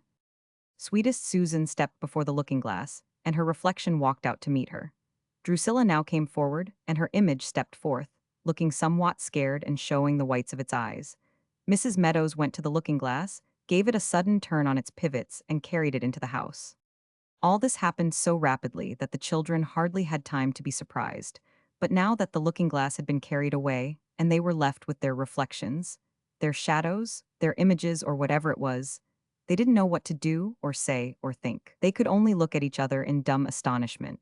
Drusilla was the first to break the silence. In her surprise, she had moved quickly back a few steps, and her image, which had come out of the looking-glass, had as quickly moved forward and toward her a few steps. "Don't come follerin' atter me?" she cried PG 112 excitedly. "'Case ef you do, y'all sho get hurted. I ain't done nothin' t' all ter you. I ain't gwine ter pester you, and I ain't gwine ter let you pester me. I tell you dat now, so y'all know what ter pen on." "Don't move, please don't move," cried sweetest Susan to Buster John. "If you do I can't tell you apart, I want know which is which. That wouldn't be treating me right nor Mama either." Naturally, the children were in a great predicament when Mrs. Meadows came back. She saw the trouble at once, and began to laugh. It was funny to see Buster John and sweetest Susan and Drusilla standing there staring first at the looking-glass children and then at themselves, not daring to move for fear they would get mixed up with their doubles. The looking-glass children stared likewise, first at themselves and then at the others. "What is the matter?" Mrs. Meadows asked. "Why don't you go and play with one another and make friends? It isn't many folks that have the chance you children have got." "I don't feel like playing," said sweetest PG 113 Susan. "I'm afraid we'll get mixed up so that nobody will know one from the other." "Why, there's all the difference in the world," exclaimed Mrs. Meadows, trying hard not to laugh. "The looking-glass children are all left-handed.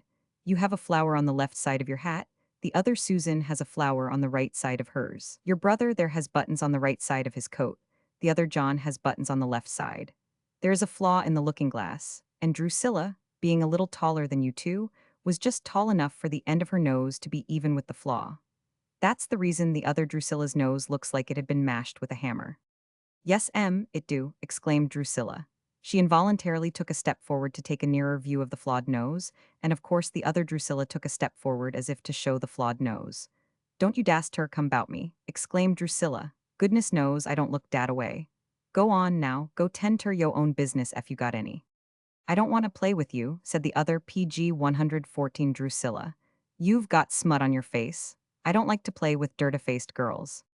"My face cleaner'n yon dis blessed minute," retorted Drusilla. "And your hair is not combed," said the other Drusilla. "It is wrapped with strings, and you couldn't comb it if you wanted to.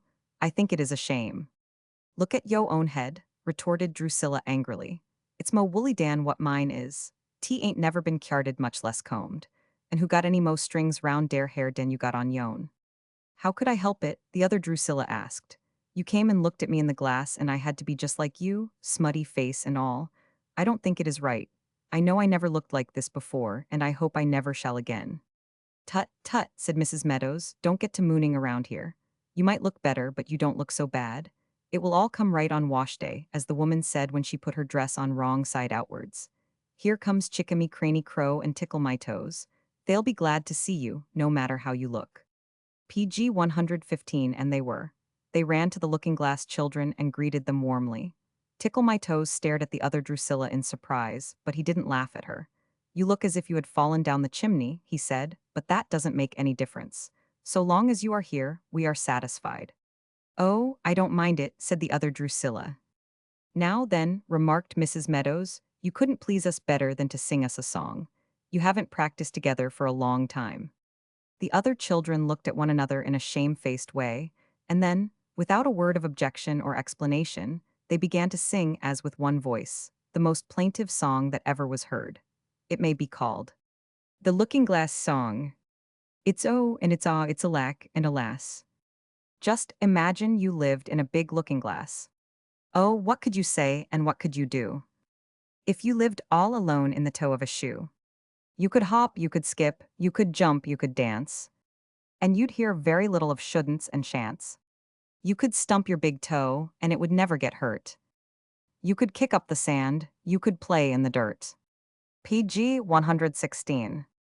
But it's oh and it's ah, it's alack and alas. Just imagine you lived in a big looking glass. Oh, what could you do, and what would you say? If you lived in the pantry all night and all day. You could say it was jolly, and splendid and nice. You could eat all the jelly, and frighten the mice. You could taste the preserves, you could nibble the cheese. You could smell the red pepper, and sit down and sneeze. But it's oh, and it's ah, it's alack and alas. Just imagine you lived in a big looking glass. Oh, what could you do if you lived underground? You could ride Mr. Mole and go galloping round. You could hear the black cricket a-playing his fife, for to quiet the baby and please his dear wife. You could hear the green grasshopper frying his meat, near the nest of the June bug under the wheat. You could get all the goobers and artichokes, too. You could peep from the window the grubworm went through. But it's oh, and it's ah, it's alack and alas. Just imagine you lived in a big looking glass. Oh, I think that is splendid, cried sweetest Susan. Mr. Rabbit doesn't like it much, replied Mrs. Meadows, but I tell him it is pretty good for children that were raised in a looking glass. It will do very well, remarked Mr. Rabbit. PG 117, but y'all hear nicer songs by the time you are as old as I am.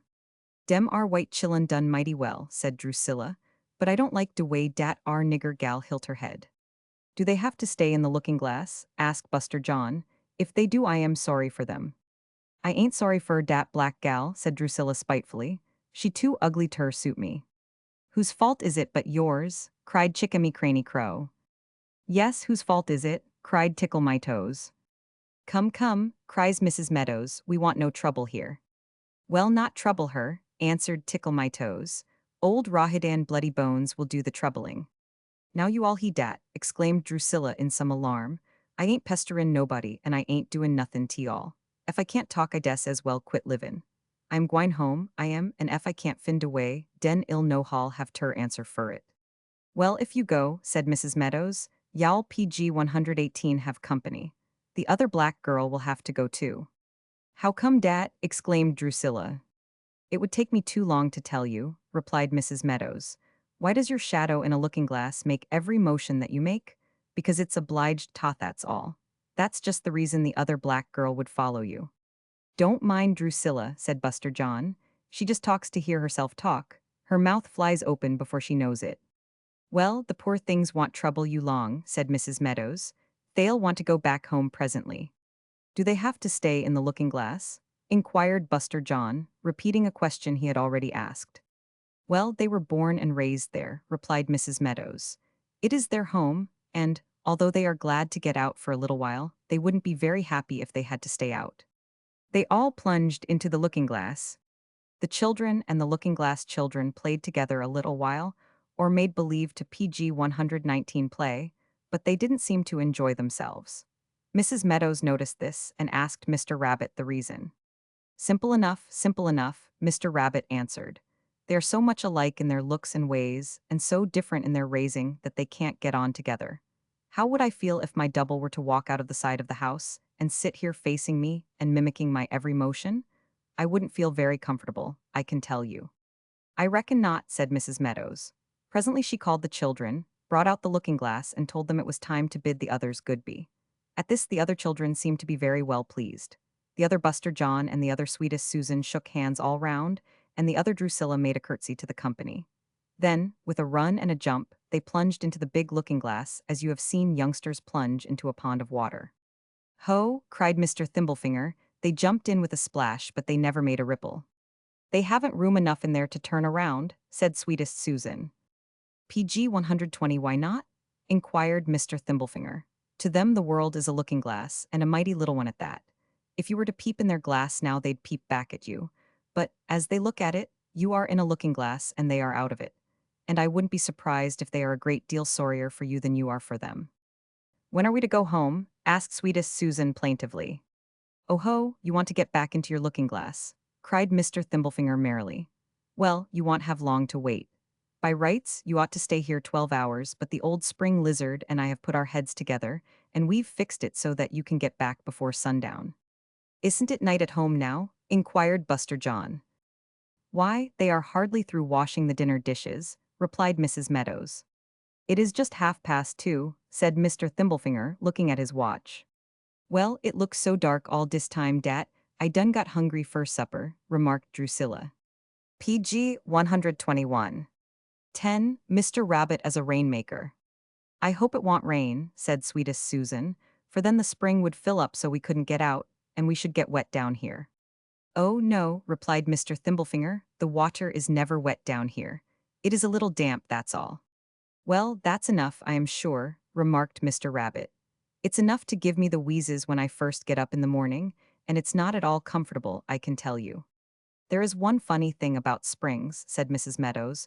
No matter how much it rains, they never get any fuller. They may run a little freer, but they never get any fuller. Speaking of rains, she continued, turning to Mr. Rabbit and laughing, don't you remember the time you set yourself up as a rainmaker? Mr. Rabbit chuckled so that he bent nearly double. PG 122, I don't remember that, sighed Mr. Thimblefinger. You two have more jokes between you than you can shake a stick at. That comes of me being small and puny. Tell us about it, please. Mr. Rabbit fingered his pipey away he had when he put on his thinking cap. As Mrs. Meadows expressed Itan presently said, it's not such a joke after all, but I'll let you judge for yourself. Once upon a time, when all of us lived next door, on the other side of the spring, there was a tremendous drought. I had been living a long time, but never before had seen such a long dry spell.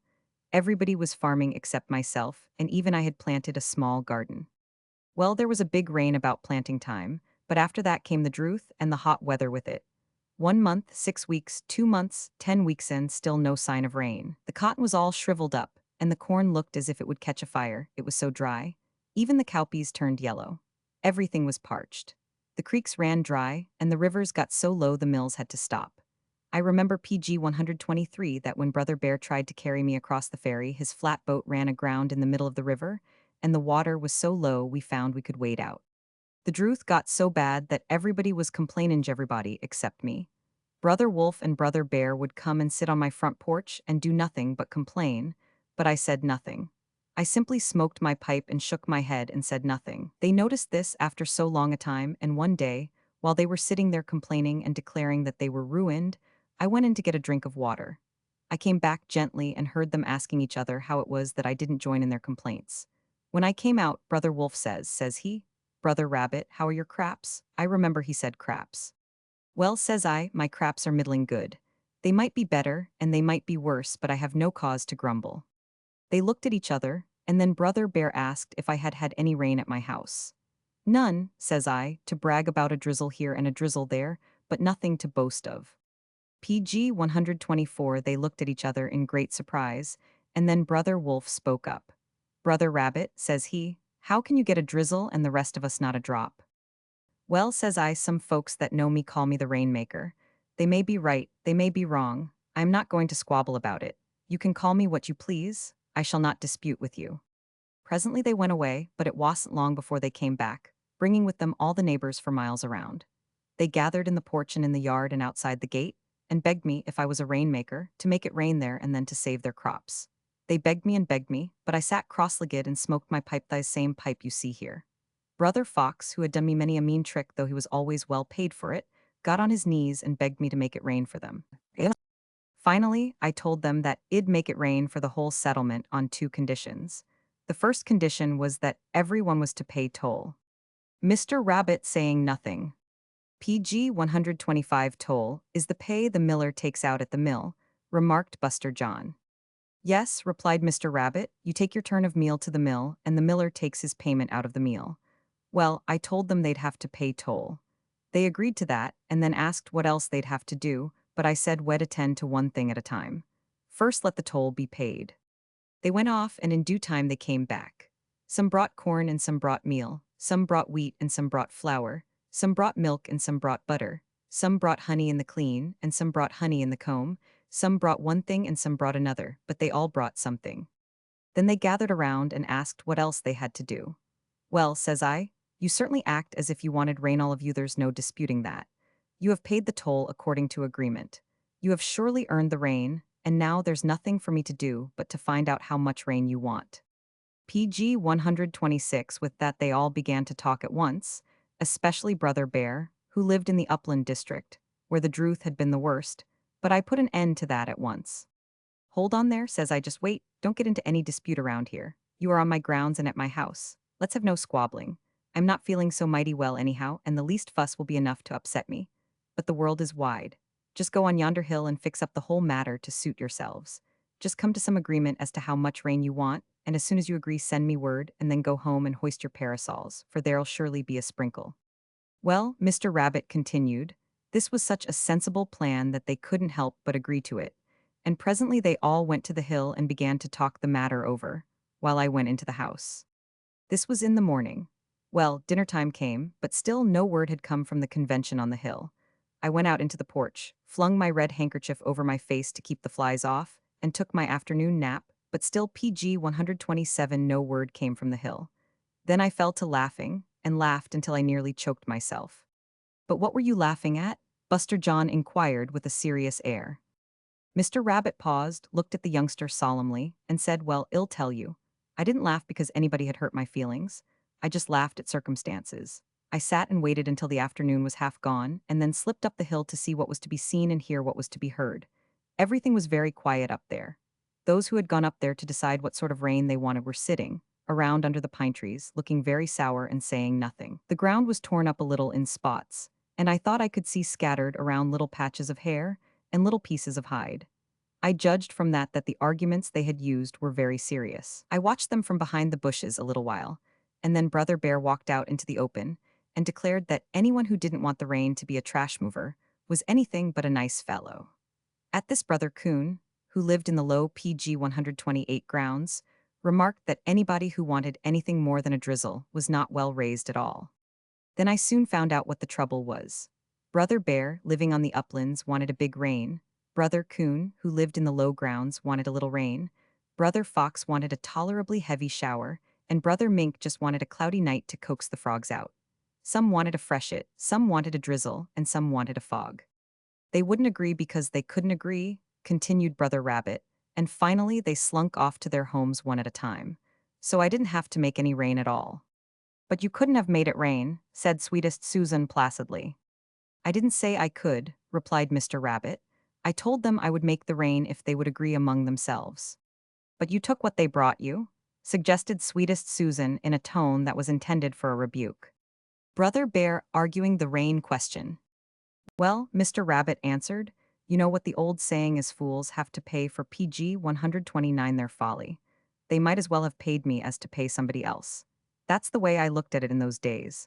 I don't know how I'd look at it now, because I am not so nimble-footed as I used to be, nor so full of mischief.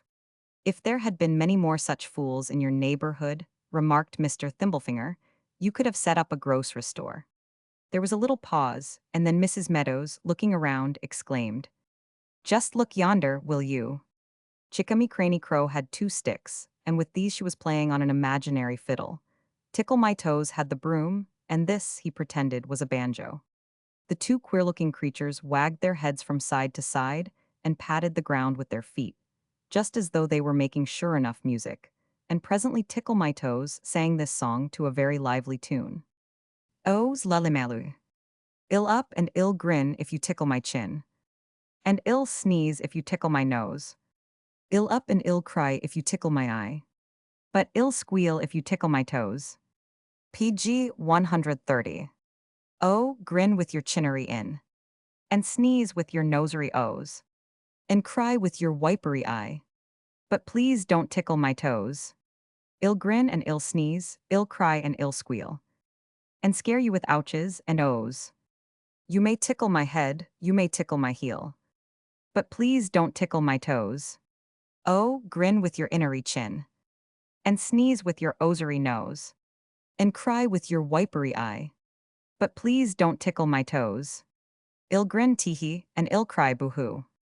And ill sneeze, icky chow, ikachos. And ill squeal just as loud, oh lullamalu. Whenever you tickle my toes. Buster John, Sweetest Susan, and Drusilla laughed so heartily at this that Chickamy Craney Crow and Tickle My Toes didn't wait to repeat the chorus of the song, but ran away, pretending to be very much frightened. This made the children laugh still more, and for the first time they felt thoroughly at home in Mr. Thimblefinger's queer country. PG 131. 11. How Brother Bear's hair was combed. While Buster John, Sweetest Susan, and Drusilla were watching Chickamy Craney Crow and Tickle My Toes run away, and laughing at them, suddenly the sky in Mr. Thimblefinger's queer country grew brighter. The dark shadow of the buttermilk jug had disappeared, and there were wavering lines of white light flashing across, as though the sun were trying to shine through. Along with these flashing lines, there were wavering lines of shadow that rippled and danced about curiously. There seemed to be some tremendous commotion going on. If some person with the learning and wisdom of an astronomer had seen this wonderful display, he would have been overcome with awe and fear. He would have concluded that the sky was about to go to pieces, and 10 to 1, he would have left his unreflecting telescope swinging in the air and crawled under the bed. PG 132, but there was no astronomer in Mr. Thimblefinger's queer country, and the children had seen too many strange sights to be very much alarmed. Besides, Drusilla solved the mystery before they had time to gather their fears together. "Shuh," she exclaimed, "tea ain't nothin' tea all, when dey tucked a jug outin de spring de water bleedged to be shuck up." And it was true. The rippling and wavering in the sky of Mr. Thimblefinger's queer country were caused by lifting the buttermilk jug from the spring. As soon as the commotion ceased, it was seen that across the sky, from horizon to horizon, dark lines and shadows extended. They were irregular and branched out here and there in every direction. Drusilla gazed at them for some moments without venturing to explain them. Suddenly, a shadow that seemed to have life and motion made its appearance and darted about among the dark lines. Drusilla laughed. "La, hit's dat dead limb ober de spring, and dara's a jaybird hoppin' about in it right now. Ain't I done he yo passe dat limb, LL, hafter be cut off fo it fall and break somebody's head."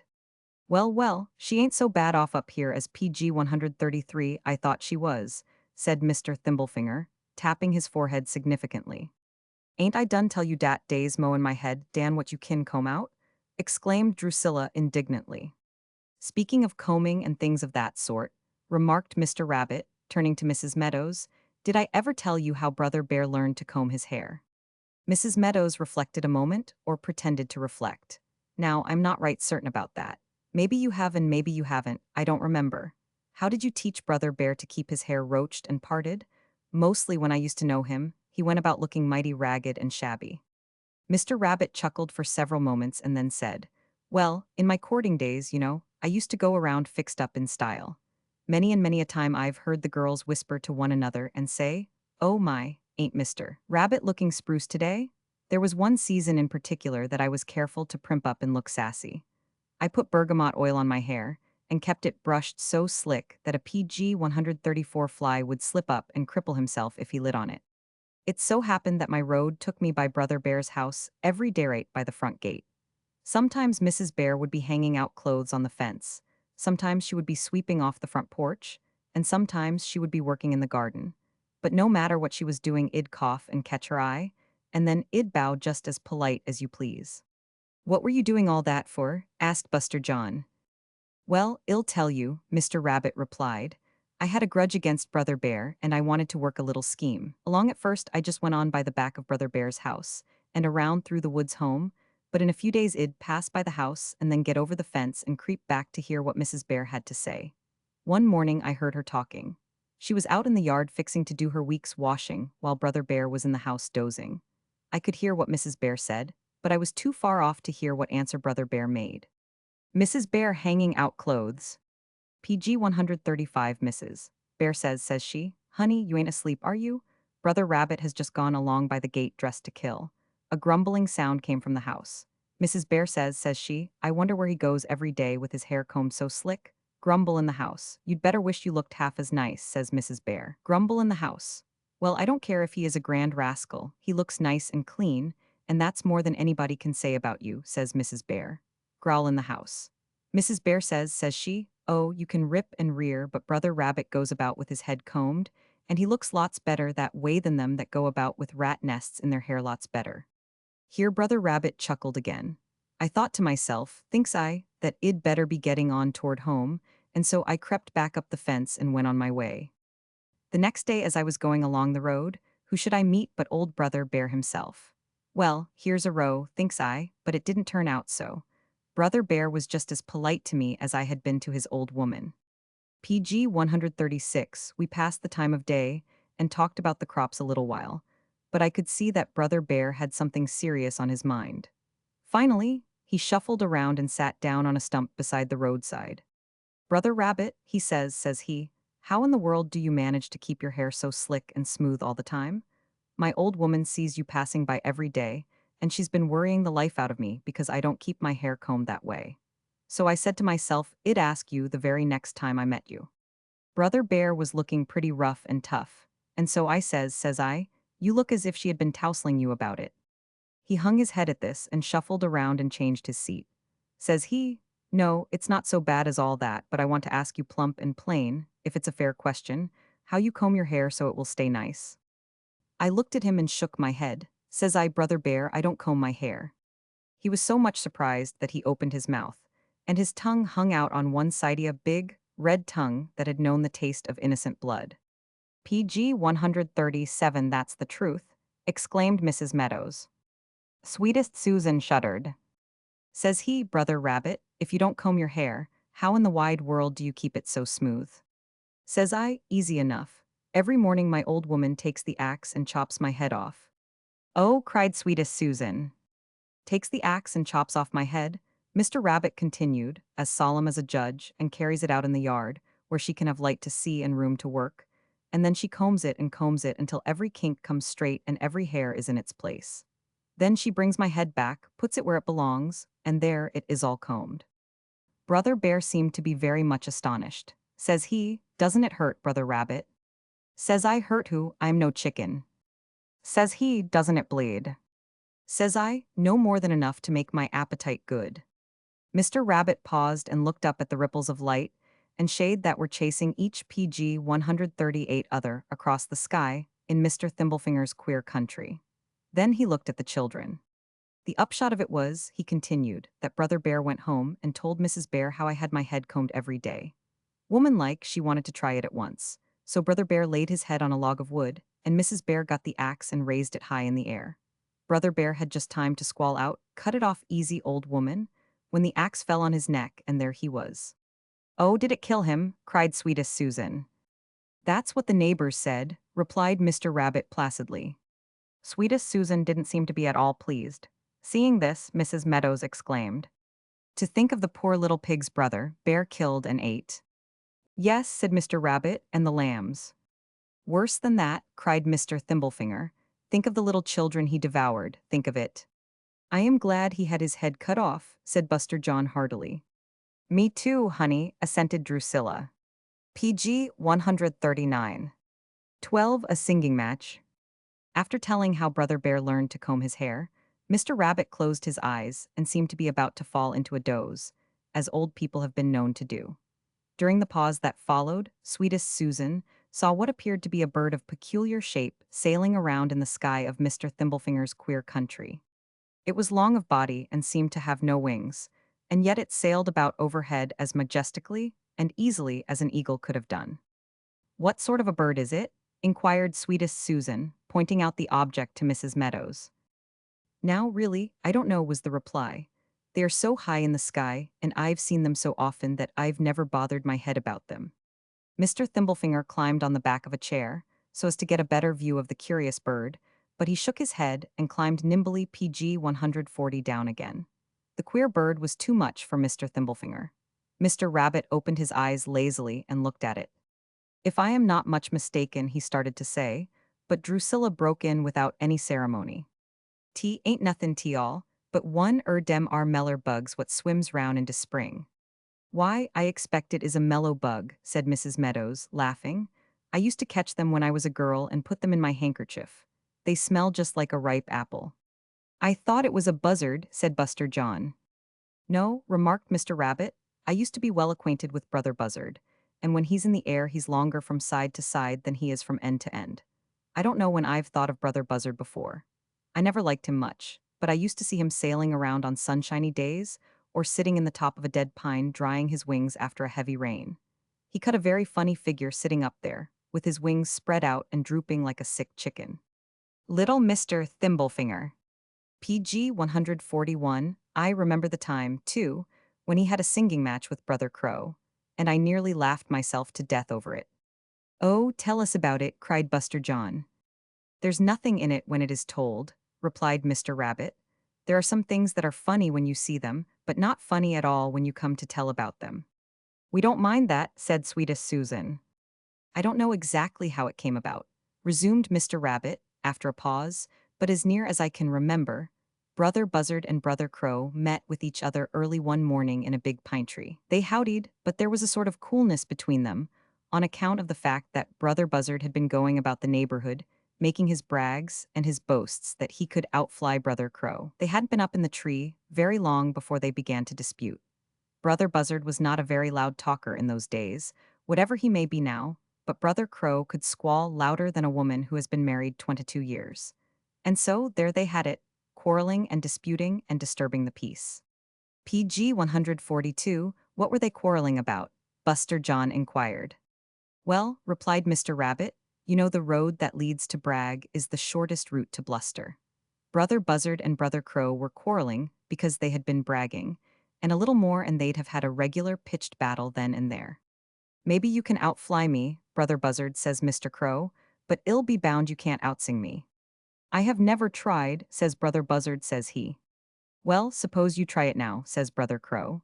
I'll go you a fine suit of clothes, and a cocked hat to boot, that I can sit here and sing longer than you can, says he. Oh ho, says Brother Buzzard, you may sing louder, but you can't sing longer than I can, says he. Is it a go, says Brother Crow. It's a go, says Brother Buzzard, says he. It's no fair bet, says Brother Crow, because you are a bigger man than I am, and it stands to reason that you have got more wind in PG 143 your craw than I have. But I shall give you one trial if I split my gizzard, says he. Yes, remarked Mr. Rabbit, scratching his head thoughtfully, those were the very words he used if I split my gizzard, says he. Well, they shook hands to ratify the bet, and then Brother Crow, without making any flourishes, raised the tune. Oh, sussy, my sussy ganglu. Oh, Millie's my Molly Langlu. Then Brother Buzzard flung his head back and chimed in.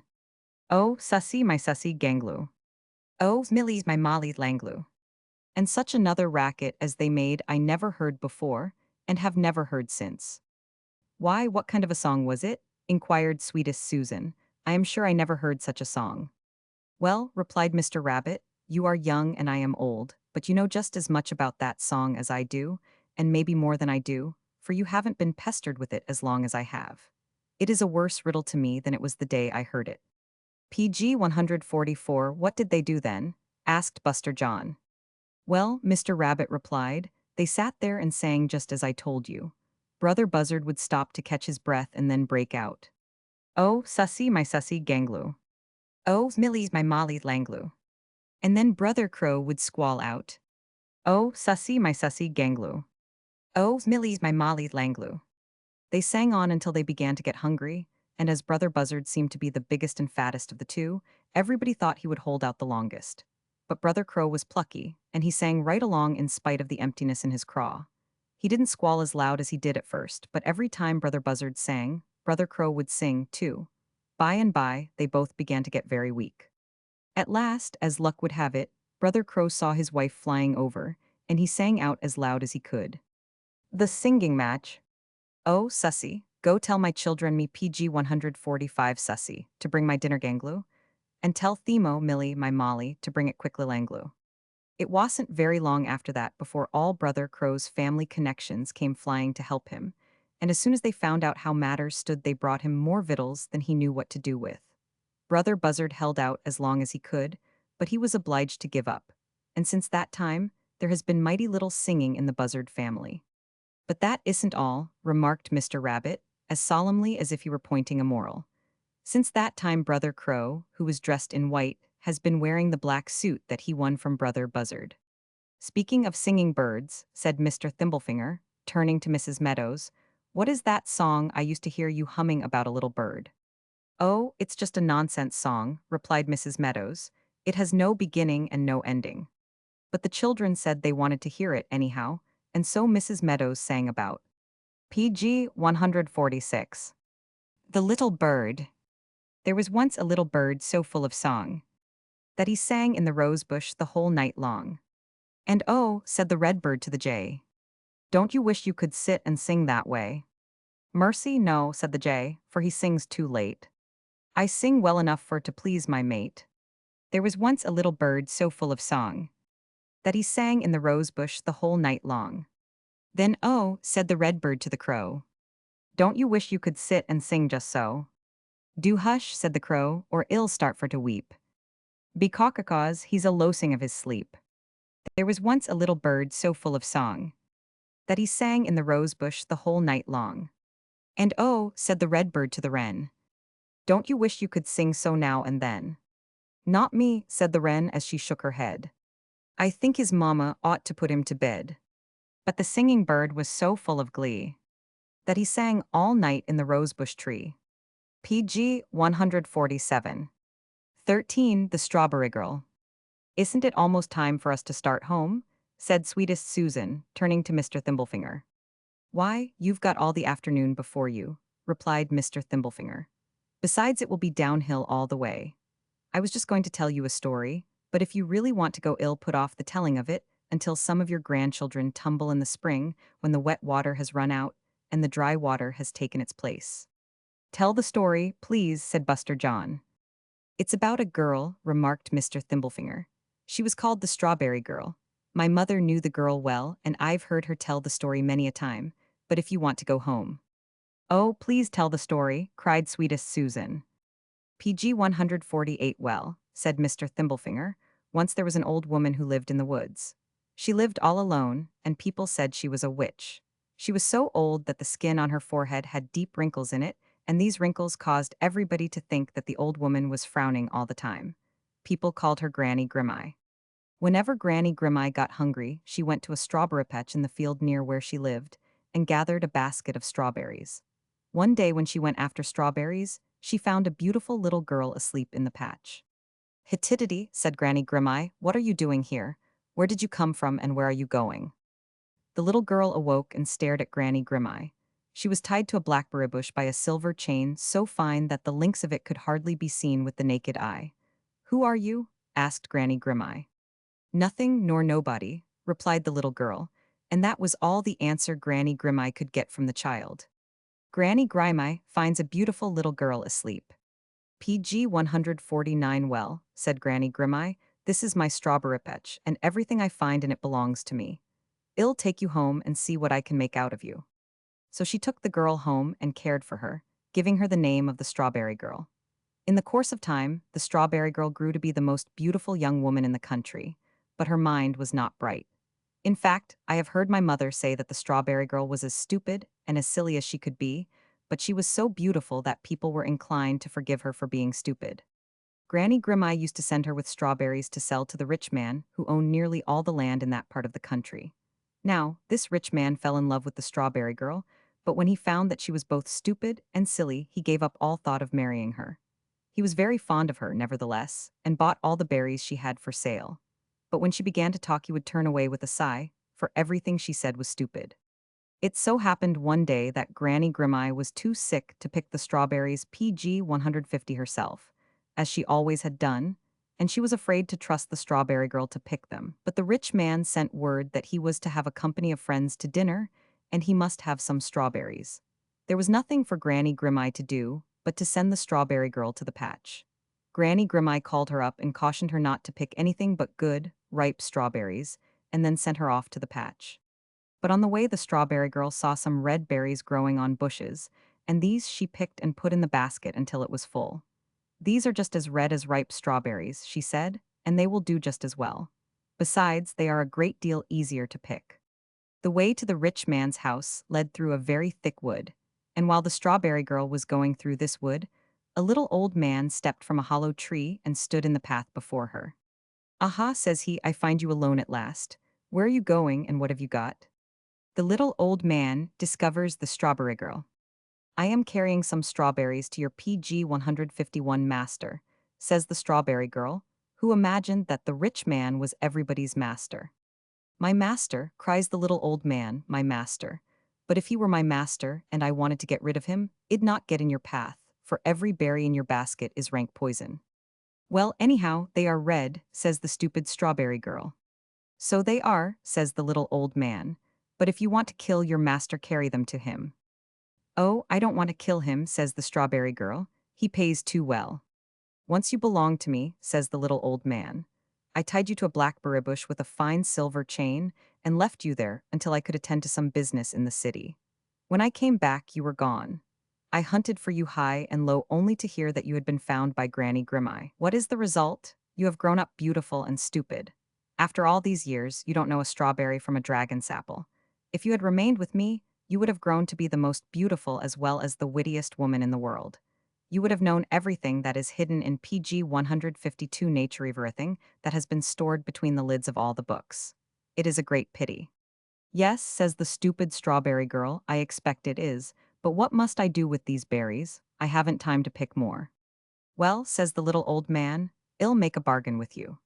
I'll fill your basket with the finest berries that were ever seen, and I'll make you the wittiest woman in the world if at the end of 1 year you will marry me.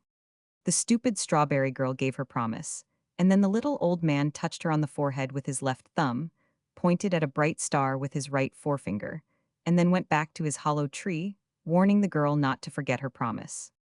When she looked in the basket, the red dragon's apples had disappeared, and in their place she saw the finest strawberries that had ever been grown. These she carried to the rich man, who was as much surprised at the size and lusciousness of the berries as his guests were at the extraordinary beauty of the young girl. They praised her beauty to their host, who shook his head and said that beauty ceased to be beautiful PG 153 when it was tied to stupidity. The guests, however, would not believe that so beautiful a creature could be stupid, and to satisfy them the rich man sent for the girl and engaged her in conversation. Her replies were so wise, so apt, and so witty as to astound all the company, while the rich man was dumbfounded with astonishment. After that, when the strawberry girl came with berries for sale, the rich man always sent for her, and her wit and intelligence were so pleasing to him that he finally asked her to be his wife. But she remembered the bargain she had made with the little old man who had met her in the wood, and she told the rich man that she would have to take time to consider his proposal. She was very much worried. She fretted until she began to lose some of her beauty, and when Granny Grimeye saw this, she began to ask questions, and it was not long before she found out all about the bargain the strawberry girl had made with the little old man of the wood. "Oh ho," she cried, "he is up to his old tricks, is he? Well, we shall see." So she went to her chest and got the silver PG 154 chain with which the strawberry girl had been fastened to the blackberry bush, and wrapped and twined it in the shape of a star. This star she fixed on the strawberry girl's forehead by means of a velvet band, and told her to wear it constantly. It happened that on the very day the year expired, the strawberry girl was walking through the wood. The little old man jumped from his hollow tree and ran forward to claim his bride. But when he saw the star shining on her forehead, he gave a loud cry, threw his hands before his eyes, and turned and fled through the wood faster than any deer could have done. Nobody ever saw him again, and the strawberry girl married the rich man and lived happily for many long years. "I think that is a nice story," said sweetest Susan. "I am glad you do," remarked Mr. Thimblefinger. "My mother knew all the facts in the case, and I've heard her tell it many a time. I may have left out some of the happenings, but these and many others you can supply for yourself." PG 155. 14. The Witch of the Well. While Mr. Thimblefinger was telling the story of the strawberry girl, Chickamy Craney Crow and Tickle My Toes had drawn near to listen. Chickamy Craney Crow stood near Mrs. Meadows and seemed to be very much interested. When Mr. Thimblefinger had concluded, she would have gone away, but Mrs. Meadows detained her. "No," said Mrs. Meadows, as Chickamy Craney Crow tried to pull her hand away. "You must stay right here and tell the children the story of the Witch of the Well." "They know it already," said Chickamy Craney Crow, trying to hide behind Mrs. Meadows' chair. "No, we don't," exclaimed Buster John. "We know the old rhyme about Chickamy, Chickamy Craney Crow went to the well to wash her toe, and when she came back her chicken was gone." PG 156, that's the rhyme we say in the game, but we never heard the story. I can't tell it to so many, said Chickamy Craney Crow. Well, tell it to me then, replied Mrs. Meadows coaxingly. The rest won't listen any more than they can help. Well, said Chickamy Craney Crow, one time there was an old woman that lived near a well. For a long time, nobody thought she was a witch, but after a while people began to have their suspicions. There was a quagmire in the road right in front of the old woman's house, and every traveler passing that way was sure to get mud on his feet. No matter whether he was riding horseback or in a buggy, it was all the same. He was sure to get his feet muddy. And the mud was so black and thick and heavy that he was anxious to get it off as soon as possible. It happened, too, that every time a traveler crossed the quagmire, after getting the black, heavy mud on his feet, the old woman would be sitting in her door smoking a cob pipe. Howdy, dearie, she would say. Why, PG 157, you're full of nasty mud. Go to the well yonder, dearie, and wash it off. The traveler would leave his buggy and horse, or his horse and saddle, or his bundle at the old witch's door, and go to the well to wash his feet. When he came back, everything would be gone: witch, horse, buggy, saddle, or bundle. The quagmire would be dried up, and the road itself would seem to be a different road. Sometimes it would be days and days before the traveler could find his way to the place where he started. One day a traveler came along the road in a fine carriage. With him, he had a beautiful little girl with long golden hair. She had eyes as blue and as clear as the water in the spring when the sunshine slants through, and her skin was as white as milk. When the carriage had crossed the quagmire, the traveler found that his feet were covered with the black, heavy mud. He couldn't imagine how it had happened. There was no hole in the bottom of the carriage, the door was shut tight, and there was no way for the mud to get in. He said to the little girl, "Daughter, are your feet muddy?" "Not a bit, father." PG 158, when the carriage crossed the quagmire, there sat the old woman in the door. "Howdy, dearie," says she. "And how did you get the nasty mud on your feet? Yonder is a well, leave your carriage here and go wash it off." So the traveler kissed his daughter, for he was very fond of her, and went to the well to wash his feet. When he came back, daughter, carriage, and old woman had all disappeared. He wandered around like a crazy man for many days, and at last came to where my mother lived and told his story. This wasn't the first time she had heard such a tale, and she concluded to see what the matter was. So she called me and gave me a black chicken, and told me to go by the old woman's house and see what happened. I took the chicken, which was tied by the legs, and went along the road until I came to the quagmire. I tried to pick my way around it, but the black mud bubbled up and flew at my feet, and finally it became so thick and heavy I could scarcely walk. When I got across, there sat the old woman smoking her cob pipe and grinning. "Howdy, dearie," says she. PG 159, "Howdy, Granny," says one. "Leave your fat chicken here," says she, "and go to yonder well and wash your toe." "Thank ye, Granny, that I will," says one. So I went to the well, but when I came back my chicken was gone. And so was the old woman and the quagmire. But I didn't get frightened. I went back to the well and began to sing. Chickamy, Craney Crow. I went to the well to wash my toe. But when I came back my chicken was gone. What o'clock, old witch? I hadn't been there long before the mud began to bubble up again, and out of it came the old witch. And then what seemed to be a thick mist cleared away, and there was the old witch's house, and inside I could see the beautiful little girl crying for her father. I intended to run home and tell what I had seen, but before I could move out of my tracks, I heard the old woman coming to the well. In coming up out of the quagmire, she had got mud on her feet. She had pulled off her shoes for comfort, and had been going about in her stocking feet. And of course, when PG 160 she disappeared in the quagmire, and came up through it again, her stockings were full of mud. And so she came to the well to wash them. I didn't know whether to run or stay, but I stayed. And as soon as the old woman got in sight, I sat on the ground and began to rock my body backwards and forwards, crying, "Oh, mercy me, oh, what shall I do? I can't get the black mud off of my shoe." The old woman seemed to be very angry when she first saw me, but I pretended to pay no attention to her. I just rocked backwards and forwards and cried that I couldn't get the black mud off of my shoe. The old woman sat down and pulled off her stockings and began to wash them. When she had finished one, she threw it behind her on the grass to dry. Being wet and heavy, it fell farther from her hand than she intended. It fell close to me, and I picked it up and stuffed it in my pocket. "What for?" asked Buster John bluntly. "Well, I hardly know," replied Chickamy Craney Crow, somewhat embarrassed at the suddenness of the question. "I wanted to get even PG 161 with her for stealing my fat chicken. I hardly knew what I was doing, and I certainly didn't know how it would turn out. Well, I stuffed the old woman's wet stocking in my pocket, and kept on crying out that I didn't know how to get the black mud off of my shoe. "Do as I do," said the old woman. Then I went and sat on the grass in front of her and washed the mud from my shoe. For the first time I saw what a horrible-looking creature the old woman was. Her eyes were sunk in her head, her nose was hooked over her mouth, and she had two long upper teeth that hung lower than her underlip. I says to myself, "Well, old lady, if you're not a witch, there never was one." She washed her stocking, mumbling and chewing, and when she had finished she threw it behind her and sat hugging her knees and glaring at me in a way that made my flesh crawl. "What is your name?" says she.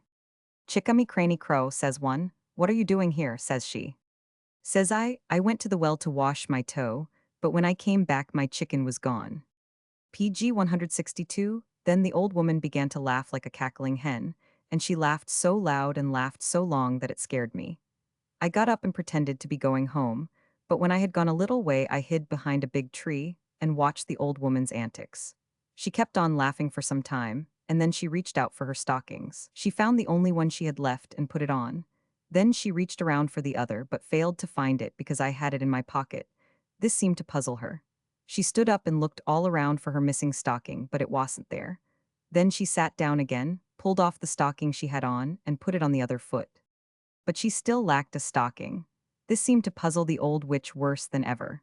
Once more she pulled off the stocking and put it on the other foot, and appeared to be very much astonished because one foot was still bare. "She couldn't have had much sense," exclaimed Drusilla. "Not about stockings and things like that," said Chickamy Cranny Crow. "Well, she sat there, pulling the stocking from one foot and PG 163 putting it on the other, until she seemed to forget about everything else. I watched her until I got tired, and then I thought I would take her missing stocking and throw it in the quagmire. The moment I did this, the quagmire began to bubble and hiss and roll and toss and tumble about, and soon it disappeared altogether. A little fog arose when the quagmire sank out of sight, and when this cleared away, there stood the carriage that had brought the beautiful little girl with the golden hair, and the little girl herself was sitting in it, ready to go to her father. But this wasn't all. All around, there were numbers of horses and buggies, and all sorts of bundles and money purses, and everything that travelers carry along with them. Well, I got in the carriage with the beautiful little girl, clucked to the horses, and drove to my mother's house. All the horses with saddles and all the horses hitched to buggies followed along after us, and there was great rejoicing among the people as we went by. "What became of the old witch?" asked Buster John. "She stayed there, trying to make one stocking PG 164 do for 2 feet, until the well dried up, and after that I don't know what became of her." "You ought to have been a young man," said sweetest Susan, who had been reading fairy stories, "so that you could have married the beautiful girl with golden hair after rescuing her. Besides, your name would have been in the books." "Oh," answered Chickamy Cranny Crow, smiling for the first time, "there are plenty of names in the books that you never hear of. But now, wherever little children get together to play games, you will hear them saying the rhyme that tells a part of my story. Chickamy, Chickamy Cranny Crow went to the well to wash her toe, but when she got back her chicken was gone."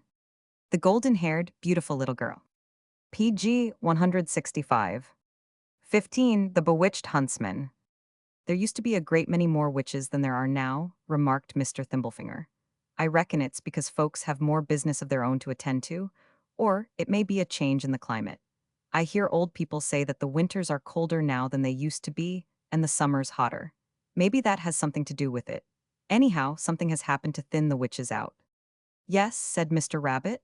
"I've noticed that they are scarcer than they used to be, but I never inquired into the whys and wherefores. They never bothered me, and I never bothered them." "Well, when I first came here," said Mr. Thimblefinger, "I noticed Jimmy J. Bird bringing sand and mortar every Friday, and it occurred to me that he was preparing to lay the foundations of a witch's house in this country. So I says to myself, says I'll keep an eye on Jimmy and see PG 166 where he gets in and out, for surely he doesn't come by way of the spring." But Jimmy J. Bird was pretty slick, and it was some time before I found out where he came down and went out. By some means or other, he had discovered the big hollow poplar on the spring branch, and he was coming and going that way. "I know where it is," said Buster John. "Yes," replied Mr. Thimblefinger. "It is the oldest and the biggest tree in the whole country next door. But as soon as I found that Jimmy J. Bird was using it as a passageway, I drove a peg in the hole and put an end to his schemes, whatever they may have been. I don't know where he carries his sand and mortar now, and I don't care." But I didn't start out to tell anything about Jimmy J. Bird, continued Mr. Thimblefinger, after pausing a moment. I was thinking about the way a witch was caught by a boy, no bigger, and not much older than our young friend here. Tell us about it, please, cried Buster John enthusiastically. Well, said Mr. Thimblefinger, it's not much of a story. You can't take a handful of PG 167 facts and make a story of them unless you know how to fling them together. The best I can do is to tell it just as it happened as near as I can remember. When I was a little bit of a fellow, no, don't laugh, cried Mr. Thimblefinger, seeing Mr. Rabbit wink at Mrs. Meadows. I mean when I was in my teens. Well, when I was younger than I am now, an old witch lived not far from our house.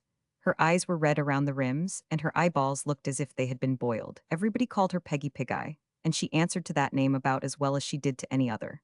Near her house there lived a man who had a wife and a son.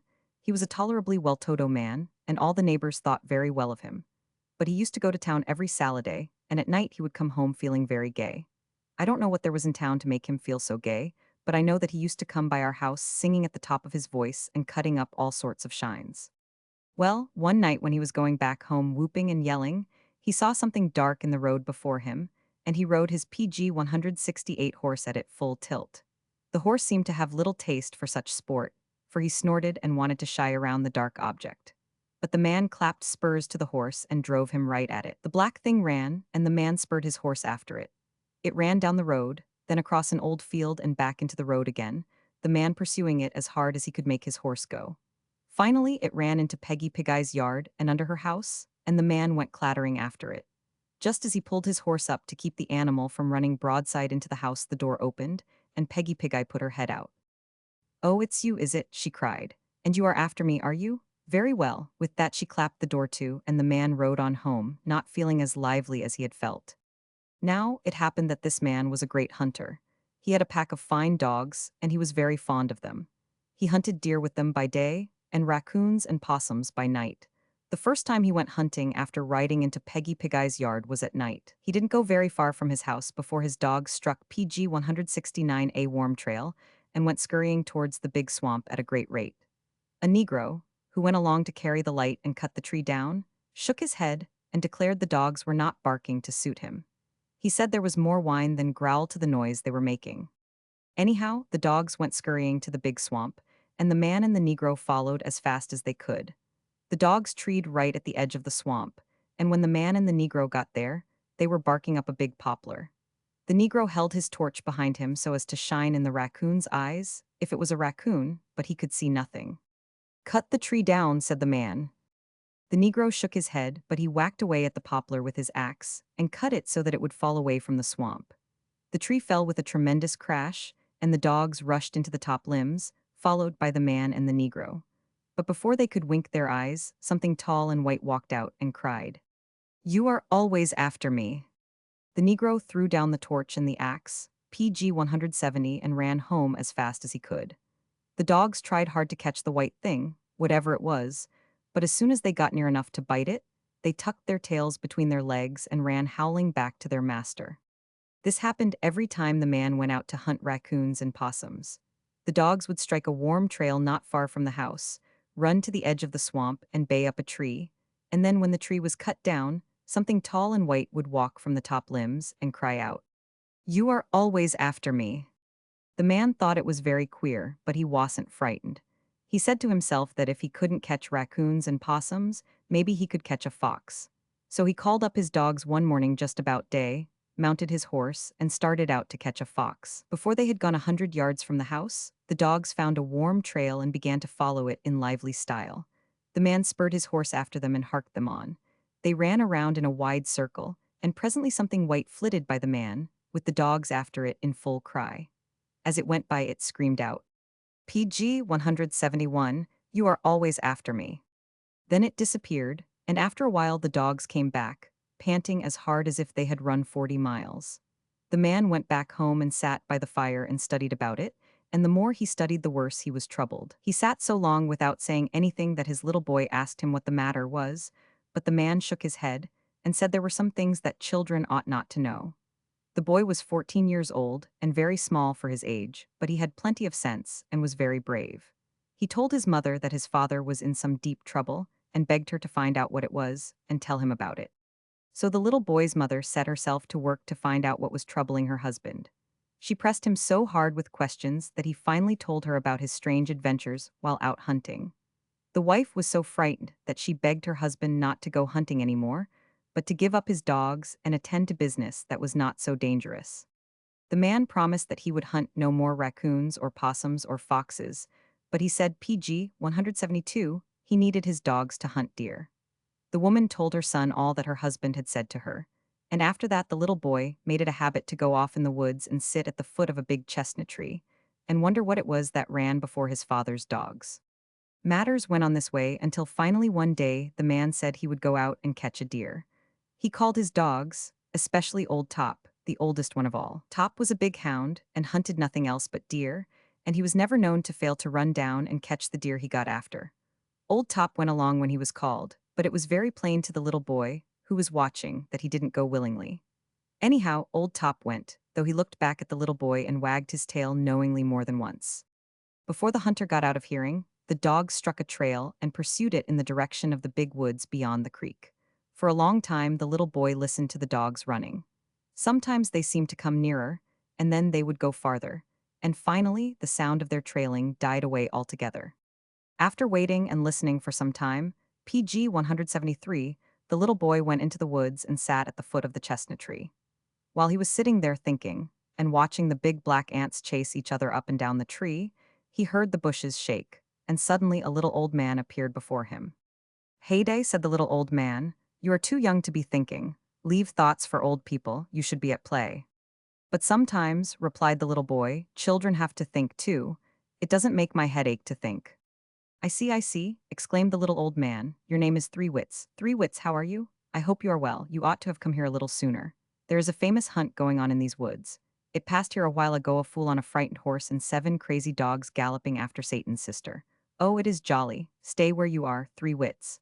This famous hunt will pass this way again directly, and you will have a plain view of it."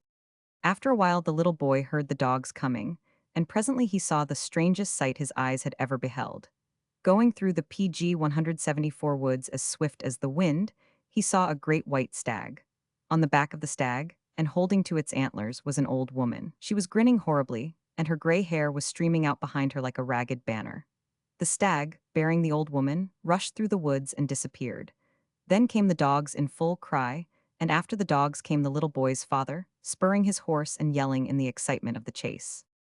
"What do you think of it, Three Wits?" asked the little old man, laughing.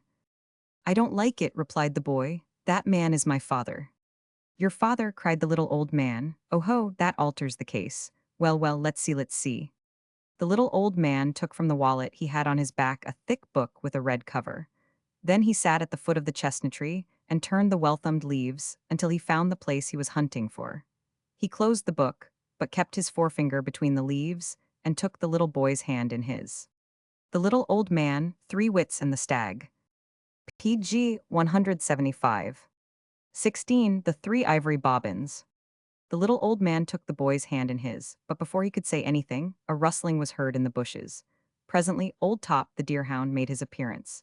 He went up to the boy, smelt of him, wagged his tail as a sign of satisfaction, and then curled up in the leaves as if to take a nap. But he didn't go to sleep. Every once in a while, old Top raised his head and listened wistfully to the running dogs that could be heard in the distance. "A very sensible dog," exclaimed the little old man. "He knows something is wrong." "What is it?" asked the boy. "Well, Three Wits," said the little old man, "I'll tell you. The man, the horse, and the dogs are under a spell. They are bewitched, and they will continue to be bewitched until doomsday, unless the spell is broken. They will go round and round on the trail until they exhaust PG 176 themselves, and then they will gradually grow thinner and thinner until they disappear. And then nothing will be heard but the barking of the dogs, and the sound of that will grow fainter and fainter, until no human ear can hear it. Now, the question is, Three Wits, do you wish the spell broken?" "I do," replied the boy, "for my mother's sake." "Now that is well spoken," said the old man, rising and laying his hand gently on the boy's head. "For, behold, Three Wits, what is written in the book." The old man opened the red volume and read as follows, pointing to each word with his finger. "Whoever shall, for the sake of his mother, earnestly desire to break the spells worked by Pagia Pagiola, the hunting witch, is in a way to have his desire fulfilled. for this is the indispensable condition. Moreover, he who hopes to succeed must have the innocence of youth and the courage of manhood. On his left arm there should grow a mole, and in this mole are 3 white hairs. PG 177, I have the mole, said the boy, opening his vest. Sure enough, there was the mole, and on the mole were growing 3 long white hairs as fine as silk. With a pair of silver tweezers that he found in his wallet, the little old man pulled the long white hairs from the mole. One by one he pulled them. One by one he ran them through his fingers, and one by one they seemed to grow longer and stronger. Each time they were pulled through the little old man's swift-moving fingers. Then, searching in his wallet, he found 3 ivory bobbins, and on these he wound the long, strong, and silken hairs. He wound, and as he wound he sang. Now on this bobbin I wind a hair, white and silken and long. I wind it slow, I wind it fair, glossy and white and strong. I wind it here in shade and sun. For one are 3, and no more where the stag shall run, close by the chestnut tree. And 1 shall catch, and 2 shall hold, and 3 shall clamp and kill. PG 178. Just say to your hand, be steady and bold. And say to your heart, I will. The boy was surprised to see, as the old man sang and wound, that the white hairs spun out into silver wires hundreds of feet long, and stronger than steel. Take these, 3 wits, said the old man, after he had finished winding the bobbins. Take these, and when the hunt runs this way again, fling 1 at the stag, and 1 at the dogs, and 1 at the horse the huntsman rides. You must fling them quickly, one after the other. It is easy enough to miss the stag, but you must not fail to catch the dogs. You may fail on the stag and horse, but you must not fail on the dogs. Be strong. Brace yourself for 3 quick and hard throws. Then they stood there listening, and presently old Top, the deerhound, raised his head and whistled through his nose, the whistle ending in a whine. They are coming now, 3 wits, exclaimed the little old man. Get ready, throw quick and hard, don't be afraid. In the distance, the baying of the dogs could PG 179 be heard, and old Top rose and shook himself and growled. In another moment the stag, ridden by the grinning old woman, flitted past. But quick as a flash, 3 wits threw the first bobbin, and he threw it so hard that it made a zooning sound in the air. The stag made one tremendous bound and disappeared. The dogs came next, and 3 wits threw the second bobbin. It zooned through the air, and the silver wire unwound with a twanging sound and fell full upon the panting and baying pack. It fell upon them, and wound itself about them, and smothered their cries, and held them fast in its glistening meshes. Then came the rushing horse and its furious rider. 3 wits threw the third bobbin, but the horse shied at the motion of the boy's hand, and flew through the woods in the direction taken by the stag. When 3 wits saw both the stag and the horse escape, he fell upon the ground and began to weep. Hittidity, exclaimed the little old man, coming from behind the tree where he had concealed himself. What's this? Why, I was about to cry bravo, and here I find you PG 180 pretending to be a baby. Get up. If I am not mistaken, you have accomplished even more than I expected you would. Let's see. He lifted 3 wits to his feet, and then the two went to where the hunt had passed. At one point the dogs were entangled in the silver wire, and were unable to free themselves. A little farther in, they found a thick wisp of gray hair which the wire had cut from the head of the grinning old woman who rode the stag. The little old man clapped his hands with delight and cut some joyful capers, for he was very nimble. Good, he exclaimed. Another half-inch and you would have cut off her head instead of her hair. But where is the bobbin? I don't see the bobbin. We must have the bobbin. 3 wits hunted, but he could find no bobbin. Then he caught hold of the wire, and found that it led into the woods the way the stag had gone. He caught hold of it and followed it along, calling to the little old man. They followed the silver wire far into the woods, and finally they came to the end of it, and there was the stag, strangled and dead. The weight of the bobbin had carried the wire around his body, PG 181, and around his neck, and the bobbin itself had caught in the fork of one of his antlers. The stag and the witch. The little old man seemed to be very happy. He patted 3 wits on the shoulder and declared that he was a good boy, a fine boy. But there is more to be done, said the little old man, a great deal more, and you will have to go alone. I can help you, but I can't be with you. Then he found the ivory bobbins, rewound the silver wire, which seemed to spin out still longer, and gave them to 3 wits. Take these, he said, and go to the witch's house. Do you mean Peggy Pig-Eye's house? Asked 3 wits. Why, of course, replied the little old man. Her right name, as you saw by the book, is Pagia Pagiola, but people call her Peggy Pig-Eye for short. Go to her house, throw one of the bobbins over the roof, and then throw one around each end. Throw quick and hard, and as you throw, cry out, Bibbidi bobbidi bobbin. Go hibbity hob hobnibbin. But wait, cried the little old man. You PG 182 may need these dogs. He took a wisp of the witch's hair and whipped them back to life. And maybe y'all need a horse to ride. So he went into the woods where the stag lay dead and whipped him to his feet with the witch's hair. This is your horse, he said to three wits. But the boy was afraid to mount the stag. Be bold, cried the little old man, all depends on that. Give me your foot. There you are. Loop the silver wire over his horns and touch him with the bobbin the way you want him to go. He'll carry you safely. Goodby, be bold. Following the little old man's directions, Three Wits was soon cantering down the road on the stag's back. The dog seemed to take everything for granted and followed along after the stag as readily as if he had been their master's horse. But travelers who chanced to be going along the road went into the wood when they saw a boy riding a big stag. They were not used to such a queer sight. The spirits of Three Wits rose as he went along.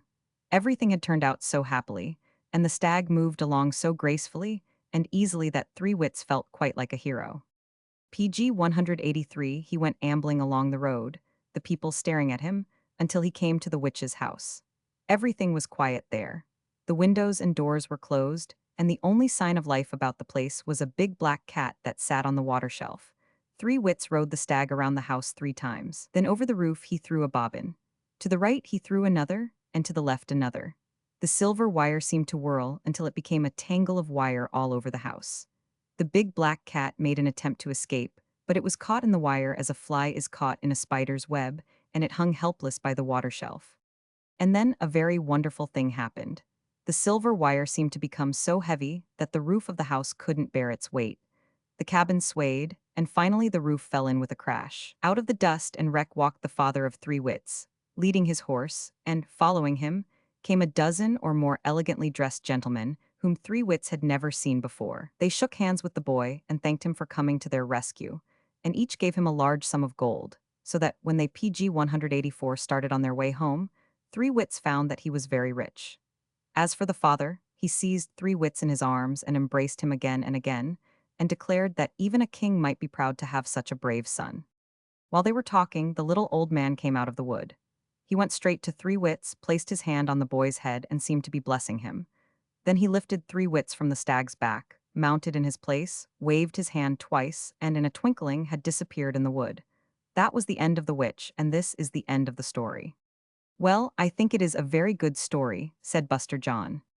I think so too, remarked sweetest Susan, but I am sorry there was no little girl in it. PG 185. 17. Keenpoint, Cobhandle, and Butch. The three bobbins, said Mrs. Meadows, remind me of a circumstance. Is a circumstance a story? Interrupted sweetest Susan. Oh, you must mind my country talk, replied Mrs. Meadows, laughing. It was a trick of my tongue. I didn't want to say story because you might be disappointed, but I reckon I may as well call it a story. Well, as I was saying, the three bobbins remind me of a story that was partly about a little girl. I know it must be a nice story, cried sweetest Susan enthusiastically. But Mrs. Meadows shook her head. From all I can hear, she said, matters and things in general are a great deal nicer in books than they are outside of books. Folks are folks, any way you can fix them. I don't care what the books say. But I'll not deny that in my day and time, PG 186, I have seen folks mighty near as nice and as pretty as those you read about in the books, and one of these was the little girl I am going to tell you about. Once upon a time, in the country where I then lived, and I've lived in a good many countries, for wherever you find mountains, hills, and rivers, there you'll find the Meadows family, there was a little girl who was both beautiful and good. She was not as good nor as beautiful as those you read about in the books, but she was good enough for the people who knew her. For a wonder, she didn't have long golden hair. Her hair was black and curled about her head in the loveliest way, and her eyes were large and brown, and her skin creamy white, with just the shadow of rose color in her face. Her parents were rich and proud, but they were prouder of their little girl than they were of their money, as well they might be, seeing that she was the smartest and most beautiful child to be found in all the country round. Were there no princes and castles in that country? Inquired sweetest Susan. Oh dear, no, replied Mrs. Meadows. PG 187, the folks were just plain, common, everyday people. Those that were fortunate enough to be honest and contented were much better off than any princes you ever heard of, and a hut where happiness lives is a much finer place than the finest castle. Well, as I was telling you, the parents of this little girl with black curly hair were very proud of her. They watched over her very carefully and neglected nothing that would make her happy and contented. Some little girls that I have known would have been spoiled by so much kindness and attention, but this little girl with the black curly hair wasn't spoiled at all. She was as good as she was beautiful. One day, when this little girl was walking in the flower garden, she heard the gardener talking to his wife through the iron fence. The woman's voice was so pleasant and her laugh so cheerful that the little girl ran to the fence and peeped through to see who it was. The gardener's wife saw her and at once began to pet her and make much of her. The little girl wanted the woman to come into the garden and seemed to be so much in earnest about it that the woman PG 188 promised she would come and be the child's nurse someday. No sooner had the gardener's wife gone about her business than the little girl ran and told her mother that she must have a nurse. At first her mother paid little attention to her, thinking that it was the passing whim of a child, but the little girl insisted, until finally her mother said, "Who shall be your nurse? You know, my dear, that you can't have everybody and anybody." "Ask the gardener," the little girl replied. "He knows." "And how does he know?" the mother asked. "I saw him talking with her," the little girl replied. So, after a time, the gardener was called, and then it was found that his wife was the person the little girl had selected to be her nurse. The father and mother hesitated for some time before they would consent to send for the woman, but finally she came, and they were so much struck by her pleasant manners and cheerful disposition that they were quite willing to employ her. For a long time after that, the little girl and her nurse were never separated, except when the nurse PG 189 would go home to see her husband and her son, who was a handsome boy about 14 years old. The little girl used to grieve so when her nurse left her that on one occasion, when the woman was going home for only an hour or so, she carried the child with her. There the little girl saw the handsome son of her nurse, and they were both very much pleased with each other. In the little time she stayed, the boy showed her 100 new games, and told her a great many stories she had never heard before. "How old was the little girl?" Mr. Thimblefinger inquired. "Between 7 and 8, replied Mrs. Meadows, "just old enough to be cute." Well, in the little time they were together, the boy and girl grew to be very fond of each other. The boy thought she was the daintiest and prettiest creature he had ever seen, and the little girl thought the boy was all that a boy should be. Of course, when the little girl went back home again, she talked of nothing else but the boy who had proved to be such a wonderful playmate. This set the child's mother to thinking, and she made up her mind that it wouldn't do PG 190 for these children to see so much of each other. So she sent for the nurse and told her very kindly that she didn't think it would be prudent to carry the little girl to her house anymore. The nurse agreed with the little girl's mother, but somehow she didn't relish the idea that her brave and handsome son wasn't good enough to play with anybody's daughter. She thought the matter over for several days and finally decided that it would be better to give up her place as nurse. She was very fond of the little girl, but she was still fonder of her boy. So she ceased to be the child's nurse and went to her own home. The little girl grieved day and night for her kind nurse. Nothing would console her. Her mother bought her a little pony, but she wouldn't ride it, wonderful dolls, but she wouldn't look at them, the finest cakes and candies, but she wouldn't eat them, the most beautiful dresses, but she wouldn't wear them. Matters went on in this way for I don't know how long, until finally, one day the little girl's mother concluded to send for the nurse. Now it happened that on that particular day, the little girl had made up her mind to go after PG 191, her nurse. One day in each week, the gardener would open the big gates of the park in order to trundle away the trash and weeds that he had raked up. The little girl watched him open the gate, and then, when the gardener went for his wheelbarrow, she slipped out at the gate and went running across the fields. For a time, the little girl was perfectly happy. She gave herself up to the pleasure of being alone, of being able to do as she chose, with no one to tell her not to do this or do that, or to say come here or go yonder. So she went running across the fields, looking at the birds and trying to catch butterflies, and singing to herself some of the beautiful songs that her nurse's son had taught her. Now it happened that, when she ran out of the garden gate, in her haste to keep out of sight of the gardener, she went away from her nurse's house instead of going towards it. She had been kept so closely at home that she had no idea of the great world beyond the garden gate. She thought that all she had to do to get to her dear nurse's house was to go out at the gate and keep on going until she came to the place where their PG 192 were two big trees, with a swing between them and a little white house on the other side. So she went on her way, singing and skipping. When she grew tired, she sat down to rest. When she grew thirsty, she drank of the clear, cold water that ran through the fields. When she became hungry, she ate the berries that grew along the way. She was perfectly satisfied that she would soon come to her nurse's house. But the sun doesn't stop for grown people, much less for children, and the little girl soon found that night was coming on. The only thought she had was that her nurse's house had been moved farther away, and that by going straight ahead she would find it after a while. So she trudged along. When the sun was nearly down, she saw an old man sitting in the shade of a tree. The little girl went straight towards him, made him a curtsy, as she had been taught to do, and said, "Please, sir, where is my nurse's house?" The old man raised his head and glanced all around. "I see no nurse's house," he replied. Then, after a little while, the old man said, "My dear, give me a drink of water." The little girl and the old man. PG 193, the little girl looked all around. "I see no water," she replied. Well said," exclaimed the old man. "You are very bright and very beautiful, therefore I'll give you some advice. There is a spring by yonder tree, but you must not drink the water. There is a pomegranate tree growing by the spring, but you must eat none of the fruit." Having said this, the old man slung his wallet over his back and went on his way. The little girl went to the spring and looked at the water. Then she looked at the beautiful red fruit growing on the pomegranate tree. She was very thirsty, very hungry, and very tired. She thought to herself that the old man was very mean and stingy. "He's afraid I'll muddy the water," she said, "and he wants all the pomegranates for himself." Then she drank from the spring, and the water was very sweet and cool. She ate the fruit of the pomegranate tree, and it was delicious. Then, being tired, she stretched herself out on the grass and was soon sound asleep. Now it so happened, continued Mrs. Meadows, pretending to examine the stitches in PG 194 Sweetest Susan's frock, that the spring and the pomegranate tree were under a spell.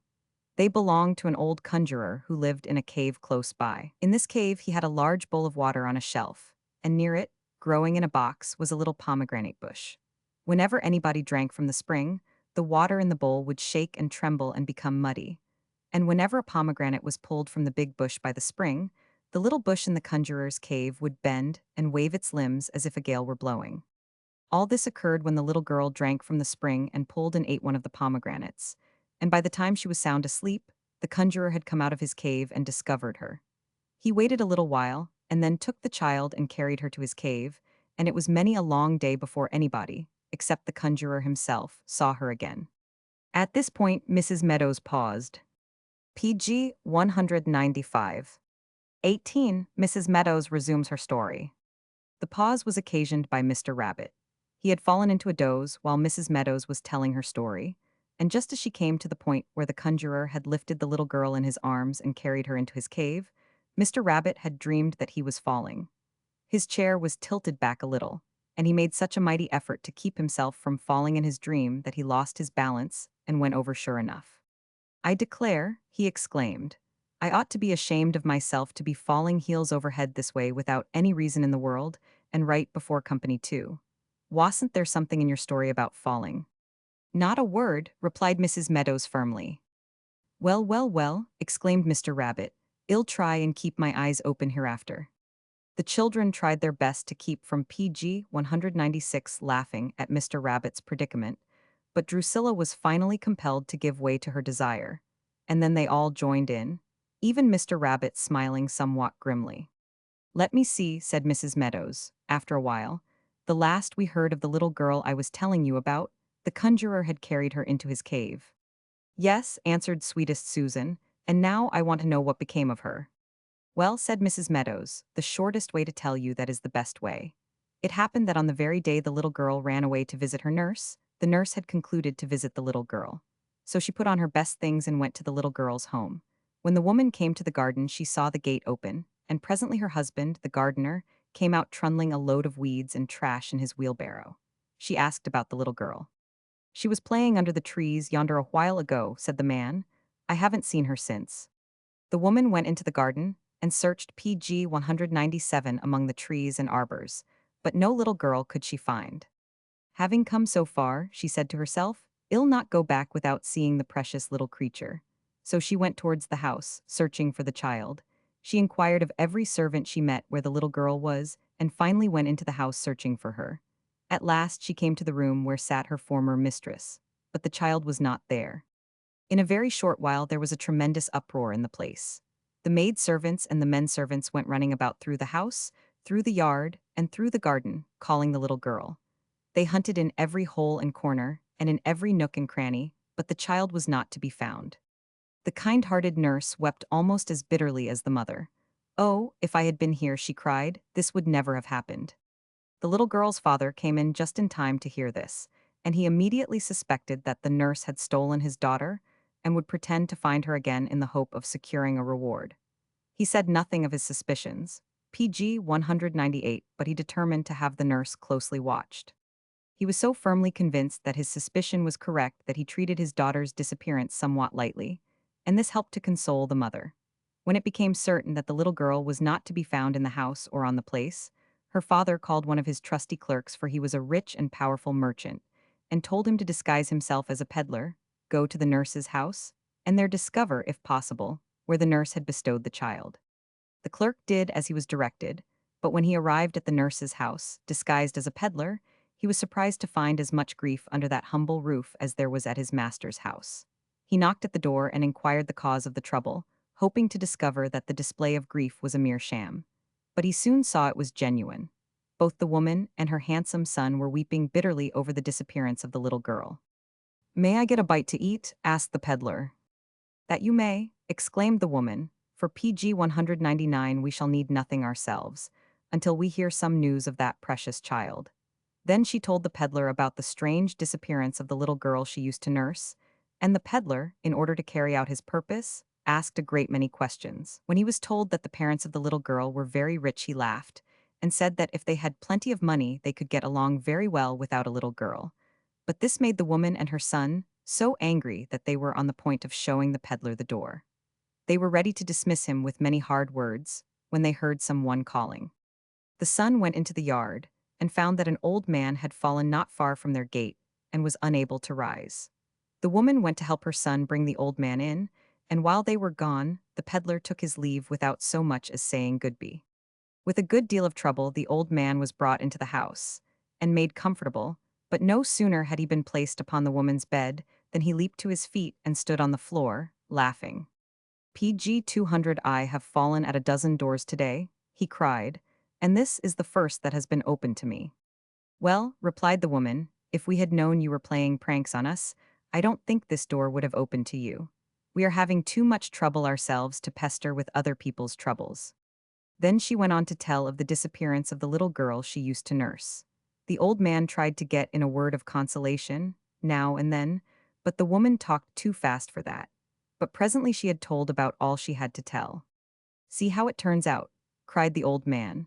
"How can it be accident that brings to your door the only person in the world that can give you any tidings of the little girl?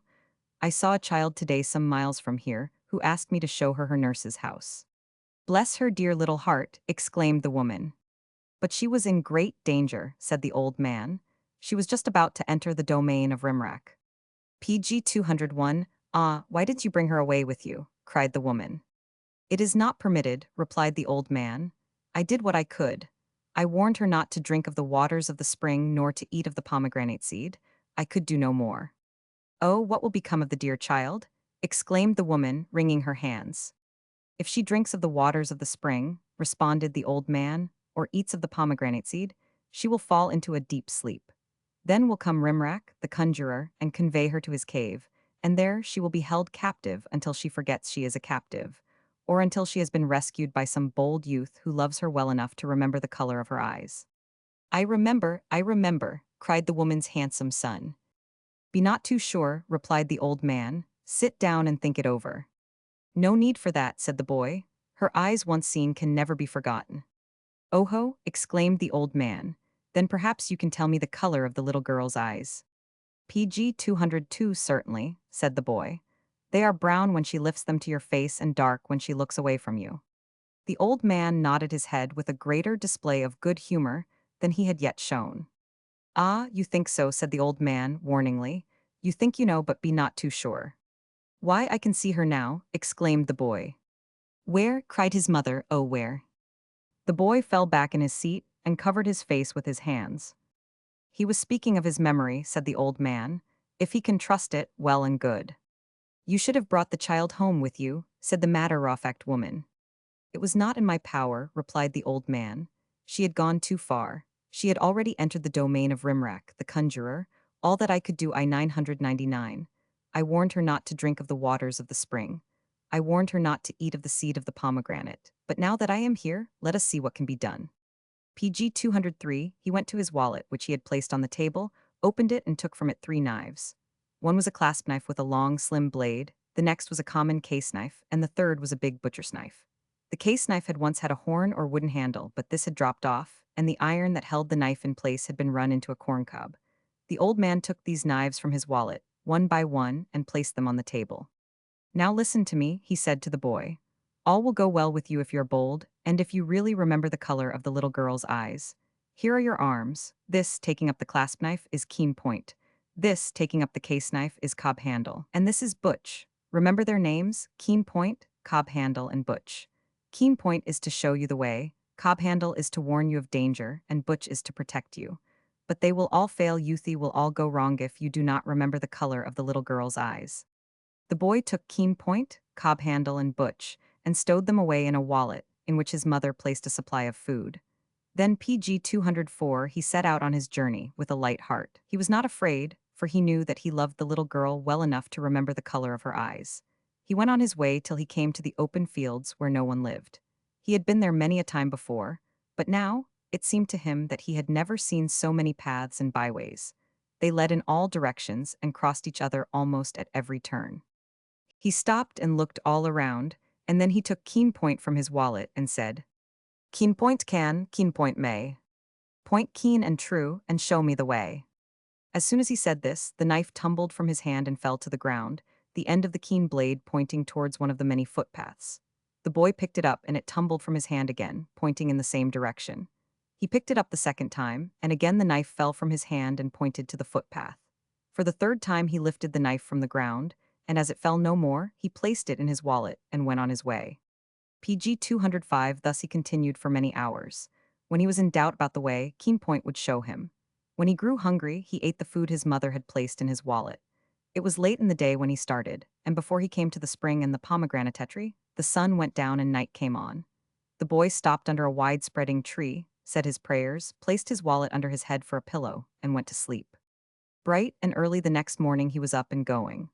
Whenever he had any doubt about the way, keen point would show him, and before the sun was up very high, he came in sight of the pomegranate with its red and golden fruit, and he knew the spring was close by. As he went on, he grew thirstier and thirstier, and when he came to where the cool, clear waters of the spring were bubbling from the ground with a sort of gurgling sound, his throat and mouth seemed to be as dry as paper. More than that, when he came to the spring, a traveler was sitting on one of the stones that lay around, drinking the water from a silver cup and peeling the rind from a pomegranate with a silver knife. The traveler PG 206 had a very pleasant face and manner, and he spoke to the boy in the kindest way. "If you want some water," he said, "you may drink from my silver cup.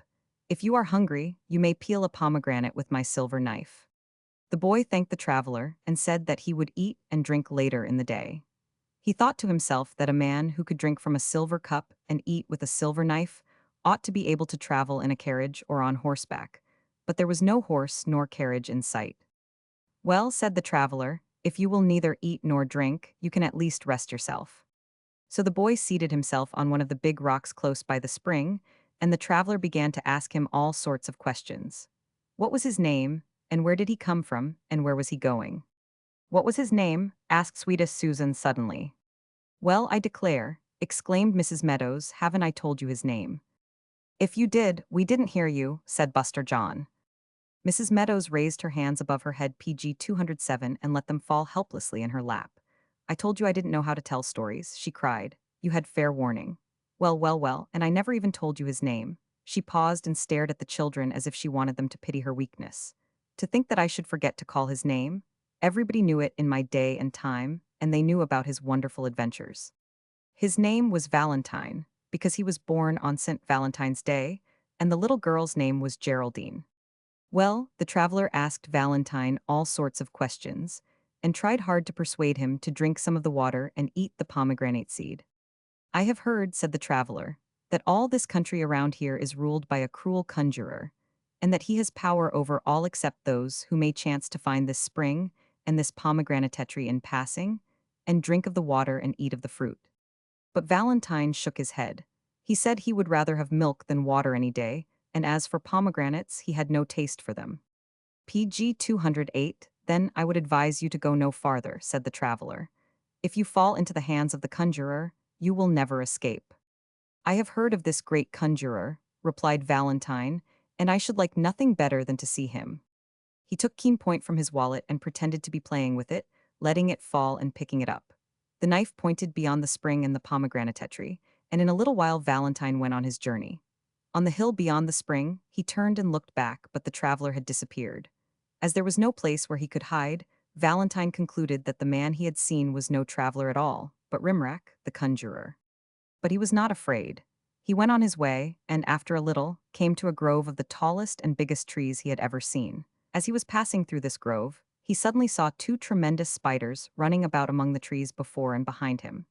Their bodies were as big as a feather bed when it is rolled up, and they were pretty much the same color. Valentine watched their antics a few minutes, and soon PG 209 saw they were spinning a web among the trees and that he was in the middle of it. The big spiders ran about on the ground, spinning their webs around him, and then they began to jump from tree to tree. Valentine began to have a creepy feeling up and down his back, for he didn't relish the idea of being caught in a spider's web like a bluebottle fly. He wondered why Cobhandle hadn't warned him of the danger, and then he remembered that the case knife was wrapped so tightly in his wallet that it couldn't give a warning if it was to try. So he took all the knives from the wallet, keen point, cob handle, and butch, and placed them in his girdle. Valentine hardly had time to fasten the straps about the wallet before he felt Cobhandle jumping about and thumping against his side. Then he saw one of the big spiders coming towards him. Big as it was, it moved nimbly, and before Valentine had time to get out of the way, it ran around him and wrapped a strand of its web about his legs. The strand was as big as a stout twine and as strong and as hard as wire. Then the big spider turned and came PG 210 back, but by this time Valentine had drawn Butch from his belt, and as the ugly creature came near, he struck at it with the knife and cut off one of its hairy legs. The creature was so full of life and venom that its leg jumped around and clawed the ground for some little time. Holding Butch point down and edge outwards, Valentine cut the strand of web that held his legs. It was so large and drawn so tightly about him that it sounded like somebody had broken a fiddle string. In this way he cut his way through the web. The crippled spider ran to his mate, and the two stood watching Valentine, their eyes shining green and venomous, and their jaws working as if they were chewing something. They were sharpening their teeth, Buster John suggested. I reckon so, replied Mrs. Meadows. Anyhow, they were ugly enough to scare anybody. Valentine cut his way through the web and marched out on the other side. He rested a little and then went on his way, but he had not gone far before Cobhandle began to jump and thump PG 211 against his side. He stopped and looked around, but he could see nothing. He listened, but he could hear nothing. Valentine slaying the spider. Presently he felt the ground moving beneath his feet, and he ran forward as fast as he could. And he didn't run too fast, either, for no sooner had he jumped away than a great hole appeared right where he had been standing. He could see that it was both wide and deep, but he didn't go back to look at it. No, he kept on his way, and it wasn't long before Cobhandle began to jump and thump. Keenpoint also began to jump and thump, and showed him which way to go, and he ran as fast as he could. He heard a roaring sound as he started, and he had hardly got 50 steps away, though he was running with all his might, before a tremendous whirlwind came along, tearing up the bushes by roots and plowing the ground. It came so close to Valentine that if he had had on a long-tail coat, I believe it would have been tangled in the whirlwind. I tell you, Mrs. Meadows went on, seeing the children smiling, it was no laughing matter to Valentine. He shivered and trembled PG 212 when he thought what a narrow escape he had had. He went on his way, and in a little while Cobhandle began to jump and thump again. Valentine, thus warned, stood still and looked around more carefully than he had yet done. Some distance off, he saw a horrible creature coming towards him. It was in the shape of a man, but it had 4 arms and hands, and in each hand it was flourishing a club. Its hair stood out from its head like the shucks in a scouring mop, and as it came nearer, Valentine saw that it had 3 eyes, one on each side of its nose and one in its forehead.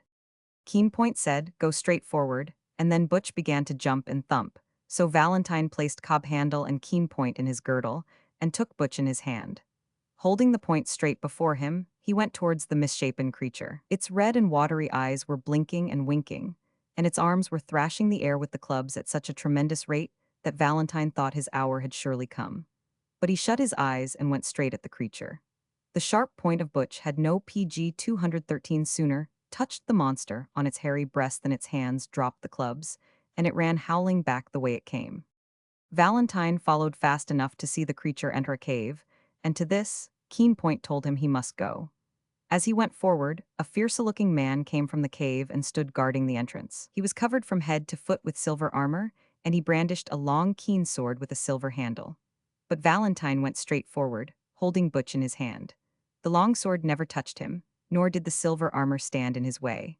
With one blow against Butch, the long sword was shattered, and the silver armor fell away from Rimrack like the hulls from a ripe hickory nut. Rimrack himself fell before Butch and disappeared with a hissing sound, and then the cave was no longer dark. Its roof seemed to roll away, and where the cave had been, there stood a great company of people who had been held captive by the conjurer. They stood wondering what had happened and what would happen next. Among them was Geraldine. She knew Valentine and ran to him, and then he was very happy. The people whom PG 214 he had rescued gathered around him and thanked him, and some would have rewarded him, but he said he deserved none. He had come after the little girl, and he was not responsible for any accidents that happened to other people. This is what he said, and this is how he felt. But the people wondered that a young boy should be so bold and yet so modest. So they talked together and decided to go with him to his home. Their horses and their carriages they found in good order, and in a little while they formed a procession. In this way they carried Valentine to his home, crying out to the people they passed, "This is our deliverer. This is the brave boy that conquered Rimrack, the great conjurer." They carried Valentine to his home, and then they went with him to Geraldine's home. There was great rejoicing in the town. The little girl's father was rich, and he called all the people together, and they had a big dinner, and everybody was happy. The little girl had her old nurse back, and she grew up to be a beautiful young woman, and Valentine grew up to be a handsome young man. PG 215. 19. A Story of the River. "I think that was a beautiful story," said sweetest Susan, when Mrs. Meadows paused. "But was that the end?" "Why, wasn't that enough?" inquired Mr. Rabbit sleepily. "What more could you ask? Didn't the boy and girl get back home where they could get something to eat?" "What became of them?" asked Buster John. "The stories about boys and girls in books say they married and lived happily ever after." "Oh, yes," cried Mr. Thimblefinger. "I've heard about it, I remember the poetry. They married then and lived in clover. And when they died all over." "Well," said Mrs. Meadows, "I thought surely you'd get tired of Valentine and Geraldine by the time they got back home, and so I thought we'd do well to leave them there. Still, if you PG 216 are not tired," Mrs. Meadows paused and looked at the children. "Oh, we are not tired," protested Buster John. "Well," said Mrs. Meadows, "if that's the case, I'll tell you what happened after Valentine and Geraldine went back home. Of course, Geraldine's father and mother were very proud and happy when their little girl was brought back to them. They were very grateful to Valentine, and they offered him money. But somehow Valentine didn't want their money. He said that the pleasure of getting Geraldine out of the hands of the wicked conjurer was reward enough for him, and so he shook his head and refused the money that was offered him. Now the little girl's father was rich and prosperous, while Valentine was very poor, and it was natural that the rich man should wonder why the boy, who was poor, should refuse money.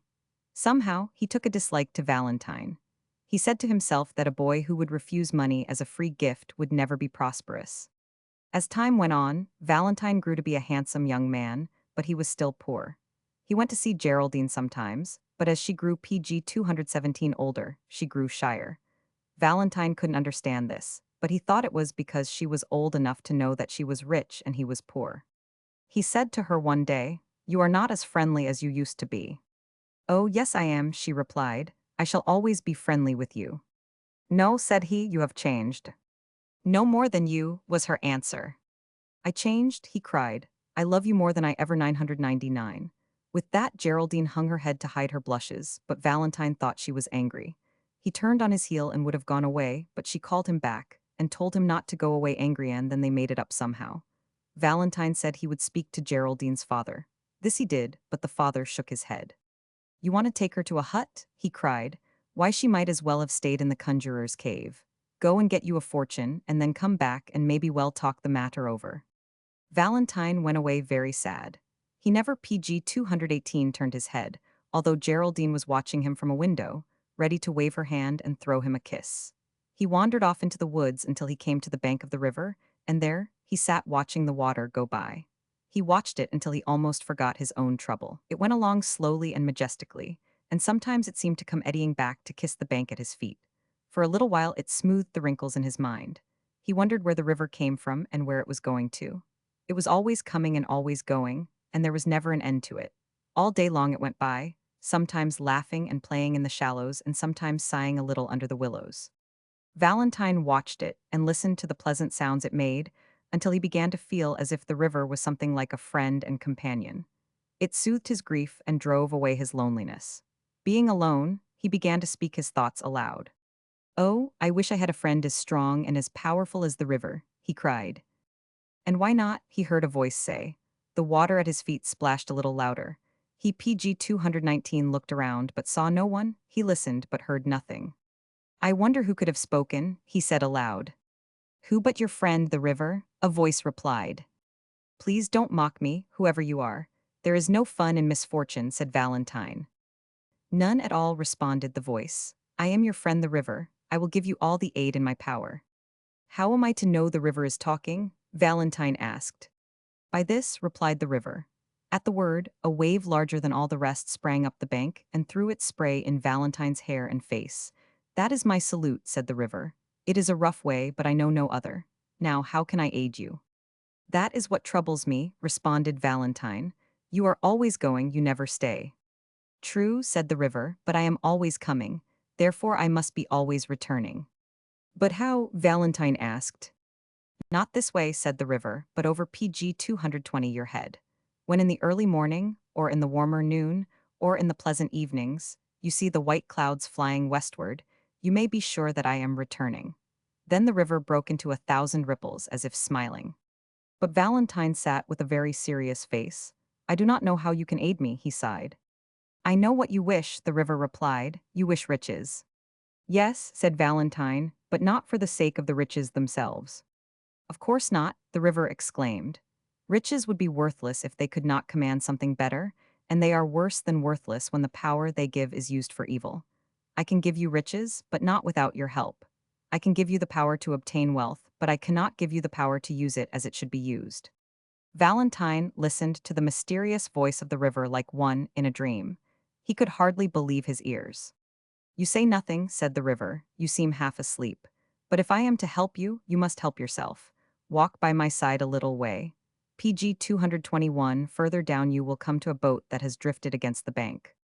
Valentine talking to the river. Valentine rose and stretched himself and walked by the side of the river.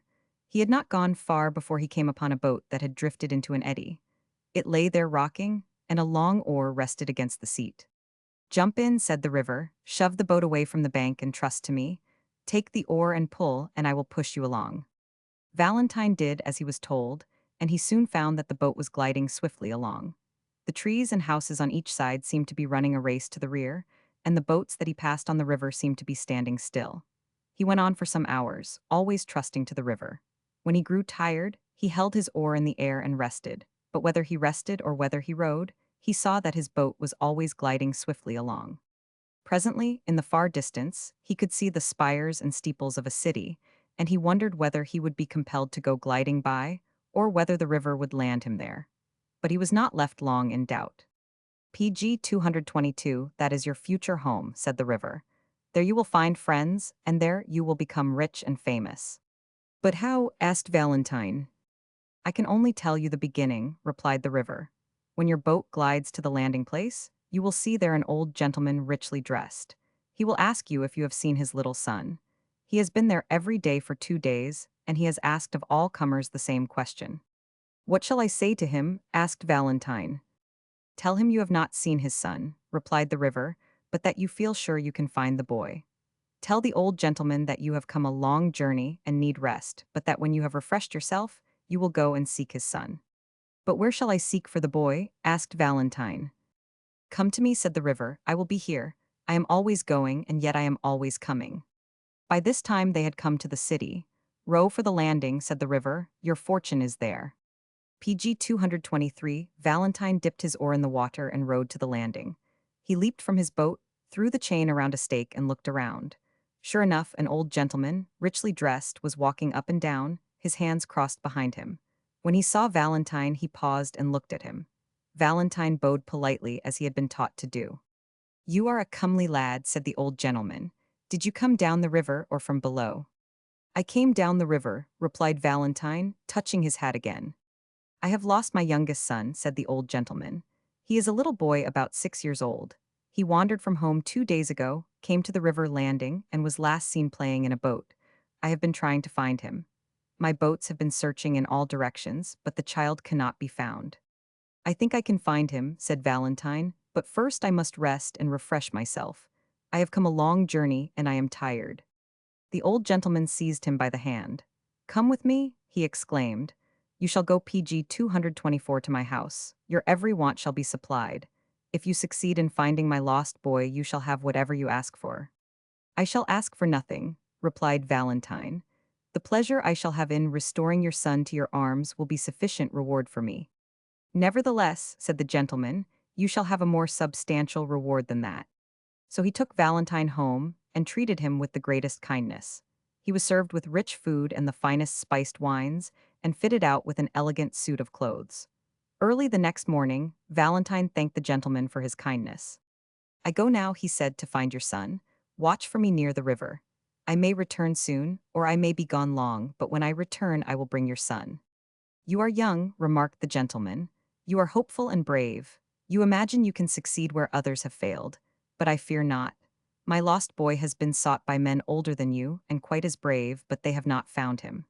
"Certainly, I may fail," Valentine replied. "PG 225, if I depended on myself alone, I know I would fail. But I trust in Providence." Valentine and the gentleman then went to the Riverone to go in search of the lost child, and the other to watch and wait for the return. Valentine went to the water's edge. "Get a boat with a sail," whispered the river, lapping the sand at his feet. This was provided at once, for the gentleman was very wealthy, and then Valentine set out on his voyage. "Go back the way you came," said the river, "but keep out of the middle current. Let the wind fill your sails and carry you near the shore on the right." With the river to direct him, Valentine sailed along with a light heart and a happy mind. For more than 2 hours he journeyed up the river, and it was not until the sun was low in the west that the river told him to lower the sails of his boat. This done, the river carried his boat gently ashore, and as it glided on the sand, he saw, nearby, a boat in which a little boy lay fast asleep.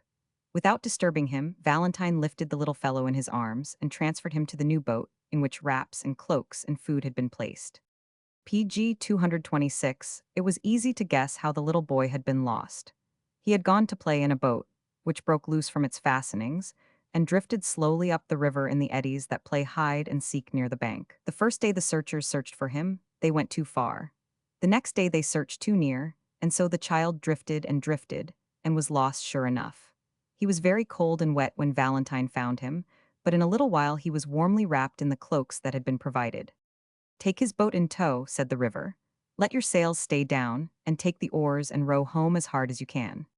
The river helped with its swift current, and it was not long before Valentine caught a glimpse of the bonfire that was burning at the landing to light him back to the city.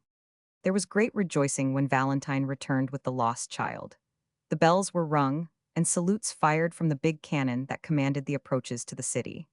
It turned out that the gentleman whose child Valentine had found was the ruler of the city, and you may depend upon it, he was grateful to the unknown young man.